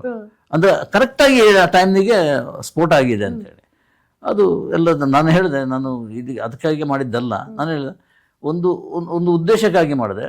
ಇದು ನಮಗೆ ಅವಮಾನ ಆಗಿದೆ, ಮತ್ತು ಅದು ನಮ್ಮ ಟೈಮ್ ಎಲ್ಲ ವೇಸ್ಟ್ ಆಗಿದೆ. ಒಂದು ಕ್ಷಮೆ ಕೇಳಿದರೆ ಎಲ್ಲ ಸಾಲ್ವ್ ಆಗ್ತಿತ್ತು. ಅದು ಕೇಳಲಿಲ್ಲ ರಮ್ಯಾ, ಆ ಕಾರಣಕ್ಕಾಗಿ ಬಂದ್ವಿ ಅಂತ ಹೇಳಿ. ಅದರ ನಂತರ ಬೇಡ ಹೇಳಿ ಹೇಳಿ ಏನಾಯ್ತು? ಪ್ರೆಸ್ ಮೀಟ್ ನಾನು ಪುಸ್ತಕ ಬರೆದು, ನಾನು ಒಂದು 35 ಪುಸ್ತಕ ಬರೆದಿದ್ದೀನಿ. ಅದೇ ಪ್ರೆಸ್ ಮೀಟ್ ಏನಿದೆ ಅದಕ್ಕೆ ಆಮೇಲೆ ಸಂಬಂಧ ಇಲ್ಲ, ಅದು ಮುಗೀತು. ರಮ್ಯಾ ಎಲ್ಲೋದ್ರು, ನಾನೆಲ್ಲೋ ಹೋದೆ. ರಮ್ಯಾ ಅವರು ಮತ್ತೆ ಇಲ್ಲ ಇಲ್ಲ ಇಲ್ಲ ಇಲ್ಲ ಇಲ್ಲ ಈಗ ಫ್ರೇಮಿಗೆ ಬರ್ತಾ ಇದ್ದಾರೆ. ಈಗ ನಾನೊಂದು ನೆನಪಿನ ಅಂಗಳದಲ್ಲಿ ಶಂಕರನಾಗದ ಒಂದು ಪುಸ್ತಕ ಬರೆದೆ. ಆ ಪುಸ್ತಕ ಸ್ನೇಹ ಪಬ್ಲಿಕೇಶನ್ನ ಪರಶಿವಪ್ಪ ನಮ್ಮ ಗೆಳೆಯ, ತುಂಬ ಆತ್ಮೀಯ, ಬಿಡುಗಡೆ ಮಾಡೋದು ಯಾರು ಅಂತೇಳಿ. ನೀವು ಹೇಳಿ ಸರ್, ಯಾರು ಬೇಕು ಇಂಡಸ್ಟ್ರಿಯಲ್ಲಿ, ಯಾರು ಬೇಕು ನಾ ಕರೆಸ್ತೀನಿ ಅಂತ ನನ್ನೊಂದು ಇದರಲ್ಲಿ ದರ್ಶನ್ ಅವ್ರನ್ನ ಕೇಳಿದಾಗ ಆಯ್ತು. ಅವರು ಧೈರ್ಯದಲ್ಲಿ ರಮ್ಯಾ ಬೇಕು ಅಂದ್ರೆ ಏನಪ್ಪ ಅದು ಹೆಂಗೆ ಮಾತಾಡೋದು, ನಾನು ಹೇಗೆ ಮಾತಾಡಲಿ, ಯಾಕೆ ಮುಖ ಕೊಟ್ಟು ಮಾತಾಡೋದು ಹೇಗೆ? ಆಮೇಲೆ ನಾನು ಸ್ವಲ್ಪ ಫೀಲ್ ಮಾಡ್ಕೊಂಡಿದ್ದೇನೆ. ಅದು ಹೆಣ್ಮಗಳು, ಸಣ್ಣ ಹುಡುಗಿ, ಬಹುಶಃ ನನ್ನ ಮಗಳಾಗಿರ್ತೀರ ನಾನು ಆ ಥರ ರ್ಯಾಶ್ ಆಗಿ ನಡ್ಕೊಳ್ತಿದ್ನ ಅಂತ ಆಮೇಲೆ ಎಲ್ಲ ಫೀಲ್ ಮಾಡಿದ್ದೆ ನನ್ನ ಪಾಡಿಗೆ ನಾನು. ಅದೆಲ್ಲ ಇದೇ ತರ ರಾಗಿಣಿ ಅವರ ವಿಷಯದಲ್ಲೂ ಆಗಿದ್ದಿದ್ಯಾ ಎಲ್ಲ ಇದನ್ನು ಕೆಲ್ಸ್ಕೊಂಡ್ಬಿಡ್ತೀಯ. ಅದು ಆಗಿದ್ದಿದ್ಯಾ ನನ್ನ ವಿಷಯ ಹೇಳ್ಬೇಕು ಅಂತ ಹೇಳಿ ಶುಭಂ ಪುಸ್ತಕದಲ್ಲಿ. ಎಸ್, ಆ ಟೈಮಲ್ಲಿ ಅಲ್ಲ, ಅದು ಅವಮಾನ ಮಾಡಿದ್ವಿ, ಇಂಡಸ್ಟ್ರಿನ ಅವಮಾನ ಮಾಡಿ. ಒಂದು ಎಲ್ಲೋ ಹೋಗಿರಲ್ಲ, ಮಲಯಾಳಂ ಸಿನಿಮಾ ಯಾವುದೋ ಇನ್ನೊಂದು ಭಾಷೆಯ ಸಿನಿಮಾಕ್ಕೆ ಹೋಗಿ ಬಂದು ಅಲ್ಲಿರುವಂಥ ಡಿಸಿಪ್ಲಿನ್ ಇಲ್ಲಿಲ್ಲ ಅಂತ ಹೇಳ್ಬಿಟ್ಲು. ಹೇಳಿದಾಳೆ ಇಲ್ವ ಅಂತ ಗೊತ್ತಿಲ್ಲ ನನಗೆ, ಬಟ್ ಪ್ರಜಾವಾಣಿಯಲ್ಲಿ ಒಂದು ಬಂತು ನ್ಯೂಸು. ಏನಿದೆ ಈ ಅಮ್ಮ ಹಿಂಗೆ ನಮ್ಮ ಕನ್ನಡ ಇಂಡಸ್ಟ್ರಿಯನ್ನು ಈ ಥರ ಕೇವಲವಾಗಿ ಮಾಡ್ತಾಳೆ ಅಂತೇಳಿ. ನಾನು ಅವಳಿಗೆ ಆಕೆಗೆ ಫೋನ್ ಮಾಡಲಿಲ್ಲ, PR ಗೆ ಫೋನ್ ಮಾಡಿದೆ. ವೆಂಕಟೇಶ್ ನೋಡಿ ಈ ಥರ ಕಮೆಂಟ್ ಕೊಟ್ಟಿದ್ದಾರೆ ಅಂದ್ರೆ ನಾನು ಕಳಿಸಿಬಿಟ್ಟೆ ಅದನ್ನು, ಕಟ್ಟೆ. ಆತ ಏನು ಮಾಡೋದು ಸರ್? ಏನಿಲ್ಲ, ನಾವೆಲ್ಲ ಸೇರ್ಕೊಂಡು ಬಾಯ್ಕಟ್ ಮಾಡ್ತೀವಿ ಅಷ್ಟೇ. ಯಾರು ರಾಗಿಣಿ ಯಾರು ಅಂತೇಳಿ ಎಲ್ಲ ಕೇಳಬೇಕು, ಆ ಥರ ಮಾಡಿಬಿಡ್ತೀವಿ ಅಂತ ಸುಮ್ಮನೆ ಆಯಿತು. ವೆಂಕಟೇಶ್ ಹಾಗೆ ಫೋನ್ ಮಾಡ್ಬೇಕಾ? ಕೇಳ್ಬಿಟ್ರು. ಮಾಡಲೇಬೇಕು, ಯಾಕಂದ್ರೆ ಆತ ಸಿನಿಮಾದ PR, ಅವಳು ಎಲ್ಲ ಸಿನಿಮಾದ PR ಮಾಡಿಬಿಟ್ರು. ಆಕೆ ಗಾಬರಿ ಆಗಿತ್ತು, ನಾನು ಎಲ್ಲಿ ಹೇಳಿದ್ದೀನಿ ಅಂತೇಳಿ ಯೋಚನೆ ಮಾಡಿ ಒಂದು ಲೆಟ್ರ್ ಬಂದು ನನಗೆ. ಅದರಲ್ಲಿ ಇದು ಹೀಗೆ ಇಂಟರ್ವ್ಯೂ ಅದು ನಡೆದಿರೋದು, ಅದು 1.5 ಗಂಟೆ ಮಾತಾಡಿದ್ದೀನಿ. ಮಧ್ಯದಲ್ಲಿ ಇದು ಹೇಗೆ ಬಂತು ಅಂತ ನನಗೆ ಗೊತ್ತಾಗಿಲ್ಲ. ಆದರೆ ಅಕಸ್ಮಾತ್ ಅಂಥದ್ದು ಏನಾದರೂ ಬಂದೇ ಇದ್ದರೆ ನಾನು ದಯವಿಟ್ಟು ಕ್ಷಮಿಸಬೇಕು. ನಾನು ಮೊದಲು ನಿಮ್ಮನ್ನು ಹೇಗೆ ನೋಡ್ಕೊಳ್ತಾ ಇದ್ದರೆ ಅದೇ ರೀತಿ ನೋಡ್ಕೊಳ್ಳಿ ಅಂತ ಒಂದು ಲೆಟ್ರ್ ಕಳಿಸಿದ್ರು. ಸೊ ಅದು ಅಲ್ಲಿಗೆ ಮುಗೀತು. ಇಲ್ಲಿ ರವಿ ಅವರ ಎದುರೇ, ಪರಶಿವಪ್ಪ ಅವರ ಎದುರೇ ಫೋನ್ ಮಾಡಿದೆ ರಮ್ಯನಿಗೆ. ರಮ್ಯ ನಾನು ಒಂದು ಸಲ ಭೇಟಿಯಾಗಬೇಕು ಅಂದರೆ ಬನ್ನಿ. ಯಾವಟ್ಟು ಏನು ಇಂಥದ್ದೊಂದು ದೊಡ್ಡ ಘಟನೆ ನಡೆದಿದೆ ಅಂತ ಏನೂ ಇಲ್ಲ. ಹೋದೆ, ವೆಸ್ಟ್ ಎಂಡಲ್ಲಿ ಒಂದು ಕಾಟೇಜ್ನಲ್ಲಿ ಇರ್ತಾಯಿದ್ರು, ಅಲ್ಲಿ ಹೋದೆ, ಕಾಫಿ ಎಲ್ಲ ಕುಡಿಸಿದ್ರು. ಇದು ವಿಷಯ ಹೇಳಿದೆ, ನೆನಪಿನ ಶಂಕರನಾಗ್ ಅಂತ ಪುಸ್ತಕ ಬಿಡುಗಡೆ ಮಾಡಬೇಕು ನೀವು ಅಂತೇಳಿ. ನಾವು ಸಮಾರಂಭ ಏನು ಮಾಡಲ್ಲ, ನೀವು ಎಲ್ಲಿ ಶೂಟಿಂಗ್ನಲ್ಲಿ ಇರ್ತಾರೋ ಆ ಸ್ಪಾಟ್ನಲ್ಲಿ ಯೂನಿಟ್ ಏನಿದೆಯೋ ಅವ್ರು ಇದ್ದರೆ ಸಾಕು ನನಗೆ ಅಂತೇಳಿ. ಖಂಡಿತ ಅಂತೇಳಿ. ಅದು ಸಂಜು ವೆಟ್ಸ್ ಗೀತಾ ಶೂಟಿಂಗ್ ನಡೀತಿರುತ್ತೆ ಕಂಠೀರವ, ಅಲ್ಲಿ ಬನ್ನಿ ಸರ್, ನಾನಲ್ಲಿ ರಿಲೀಸ್ ಮಾಡ್ತೇನೆ ಅಂತೇಳಿ. ರಿಲೀಸ್ ಮಾಡಿದ್ಲು. ಹೆಗಡೆ ಕ್ಯಾಮ್ರಾಮನ್ ಸತ್ಯ ಹೆಗಡೆ, ಆಮೇಲೆ ನಾಗಶೇಖರ್ ಡೈರೆಕ್ಟ್ರು ಎಲ್ಲ ಇದ್ದರು, ಆ ಟೀಮ್ ಇತ್ತು. ಅಲ್ಲಿ ಭಾಷಣ ಮಾಡಲಿಕ್ಕೆ ಇದನ್ನು ಬಿಡುಗಡೆ ಮಾಡಿ ಭಾಷಣ ಎಲ್ಲ ಮಾಡಿದ್ರು. ಏನು ಆರಾಮ, ಏನು ನಡೆದೇ ಇಲ್ಲ. ನಾನು ಹಾಗಿದ್ದೆ, ಆಕೆಯನ್ನು ಹಾಗಿದ್ದು. ಬಟ್ ನಾನು ರಮ್ಯನ ಬಗ್ಗೆ ಹೇಳೋದಿದ್ರೆ, ಆಕೆ ಪ್ರತಿಭಾವಂತೆ, ಜಾಣೆ. ಆಕೆ ಬಿಟ್ಟು ಹೋದ ಸೀಟು ಇನ್ನೂ ಖಾಲಿ ಇದೆ. ಕನ್ನಡದಲ್ಲಿ ಮತ್ತೊಬ್ಬನ ಆಯ್ಕೆ ಇಲ್ಲ, ರಮ್ಯಾ ಬರಬೇಕಷ್ಟೆ. ಈಗಲೂ ಅಷ್ಟೇ ಅದೇ ಚಾರ್ಮ್ ಇದ್ದಾರೆ, ಅದೇ ಎನರ್ಜಿ ಇದೆ. ಯಾಕೆ ಯಾವತ್ತು ಬಂದರೂ ಆ ಸೀಟ್ನಲ್ಲಿ ಕೂತ್ಕೋಬೋದು ಅಂತ ಈ ಕ್ಷಣದಲ್ಲೂ ನಾನು ಹೇಳ್ತಾ ಇದ್ದೇನೆ. ಬಂದ ನಮ್ಮಲ್ಲಿ. ಸರ್, ಇವಾಗ ನೀವು ಮಲಯಾಳಂ, ತಮಿಳು ಇಂಡಸ್ಟ್ರಿ ಬಗ್ಗೆ ನನ್ನ ಹತ್ರ ಮಾತಾಡಿದರೆ, ಸೊ ಹಿಂದಿನ ಕೆಲವು ಸಿನಿಮಾಗಳನ್ನು ನೋಡಿದಾಗ ಸ್ಟೋರಿಗಳಾಗಲಿ ಎಲ್ಲ ತಮಿಳು, ತೆಲುಗು, ತಮಿಳು ಮೂವಿಯಿಂದ ತಗೊಳ್ತಾ ಇದ್ರು. ಈಗ ಪೋಖ್ರಿ ಅಂತ ಹೇಳಿದ್ರು, ಆಗ ಯಾಕೆ ಆ ಮಾತೊಂದು ನೀವು ತೆಗ್ದಿಲ್ಲ ಅಂತ? ಯಾಕೆ ನಮ್ಮಲ್ಲೇ ಓನ್ ಕ್ರಿಯೇಟಿವಿಟಿ, ನಮ್ಮಲ್ಲೇ ಇಷ್ಟು ಚೆನ್ನಾಗಿ ಸ್ಟೋರಿ ಬರೆಯೋರು ಇರುವಾಗ ಯಾಕೆ ನೀವು? ಇಲ್ಲ, ಆತ ಆ CD ನನಗೆ ಕೊಟ್ಟಿದ್ದು ನನ್ನ ಒಂದು ನಂಬಿಕೆಯಿಂದ. ಯಾವ ನಂಬಿಕೆಯಿಂದ ಅಂದರೆ ಖರ್ಚು ಕಮ್ಮಿ ಆಗುತ್ತೆ ಅಂತೇಳಿ. ಅಲ್ಲಿ ಸಿಕ್ಕಾಪಟ್ಟೆ ಕ್ಯಾರೆಕ್ಟರ್ ಬರ್ತದೆ. ಯಾರು ಸಾಧು ಕೋಕಿಲ, ಶರಣ್, ತುಂಬ ಜನ ಇರ್ತಾರೆ. ಬಿರಾದಾರ್ ಅವರೆಲ್ಲ ಅವರೆಲ್ಲ ಕಮ್ಮಿಗೆ ಮಾಡ್ತಾರೆ ಗಣೇಶ ಅಣ್ಣ ಇರುವಾಗ ಅಂತ ಅವರೇ ಸ್ವಾರ್ಥ. ಅದು ನಿಜನೂ ಆಯಿತು. ಯಾರ್ದು ನಾನು ಶರಣಿಗೆ ಫೋನ್ ಒಂದು ಕ್ಯಾರೆಕ್ಟರ್ ಇದೆ ಅದರಲ್ಲಿ, ಪೋಖ್ರಿ ನೋಡಿದ್ದೀರಲ್ಲ, ಅದು ಈಸಿ ಆಯಿತು ನನಗೆ ಕ್ಯಾರೆಕ್ಟರ್ ಯಾವುದು ಅಂತ ಹೇಳಲಿಕ್ಕೆ. ಅಣ್ಣ ನೀವು ಎಷ್ಟು ಕೊಡ್ತೀರೋ ಅಷ್ಟು ಕೊಡಿ ಅಂತೇಳಿ. ಹಾಗೇ ಆಯಿತು. ಅವರು ದಿನಕ್ಕೆ ಆಗ 1 ಲಕ್ಷ ತೊಗೊಳ್ತಾ ಇದ್ದಿದ್ದು ನಮ್ಮ ಹತ್ರ 25,000 5,000 ಈ ಥರ ತೊಗೊಂಡ್ರು ಅವ್ರಿಗೆಲ್ಲ ಕ್ಯಾರೆಕ್ಟರ್. ಸೊ ಅದು ರೆಡಿಮೇಡ್ ಇದಲ್ವಾ, ಅದು ವ್ಯವಹಾರಕ್ಕಾಗಿಯೇ ಮಾಡಿರೋದು. ಸೊ ಆಗ ನಾನು ಆಲ್ಟರ್ನೇಟಿವ್ ನನಗೆ ಬೇಕಿದ್ರೆ ಮಾಡಬೇಕಿಲ್ಲ, ಅವರು ಬೇರೆಯವರ ಕೈಲಿ ಮಾಡಿಸ್ತಾರೆ ಅಷ್ಟೇ, ಆಯ್ಕೆ ಇಲ್ಲ. ಇವತ್ತಿಗೂ ಅಷ್ಟೇ ಒಳ್ಳೆ ಸಿನಿಮಾನ ರೀಮೇಕ್ ಮಾಡೋದ್ರಲ್ಲಿ ತಪ್ಪಿಲ್ಲ, ಖಂಡಿತ. ಅದು ಇವತ್ತಿಗೂ ಅಷ್ಟೇ. ಈಗೇನು ನಮ್ಮ ಟಿ ವಿಯಲ್ಲಿ ಬರ್ತಾ ಇರೋದೆಲ್ಲ ರೀಮೇಕ್ ಅಲ್ಲ, ಡಬ್ಬಿಂಗೇ ಚಳವಳಿ ನಡೆದಿರೋದು ಆ ಕಾಲದಲ್ಲಿ. ಈಗ ಡಬ್ಬಿಂಗೇ ನೋಡ್ತೇವೆ. ನಮಗೆ ಅಂದ್ರೆ ಈಗ ಜನ ಮಲ್ಟಿಪಲ್ ಲ್ಯಾಂಗ್ವೇಜಸ್ ನೋಡೋದ್ರಿಂದ ಹೌದೌದು ಅಷ್ಟೇ.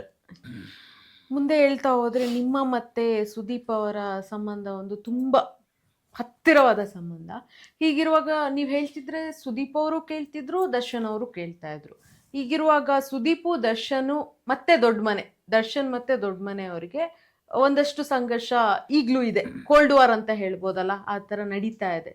ಸೊ ಈ ಸಂಧಾನ ಮಾಡುವಂತ ಮನಸ್ಥಿತಿ ಯಾವತ್ತು ನಿಮ್ಗೆ ಬಂದಿಲ್ವಾ? ಬಂದಿದೆ. ಅದು ಇದೊಂದು ಮಾತ್ರ ಅಲ್ಲ,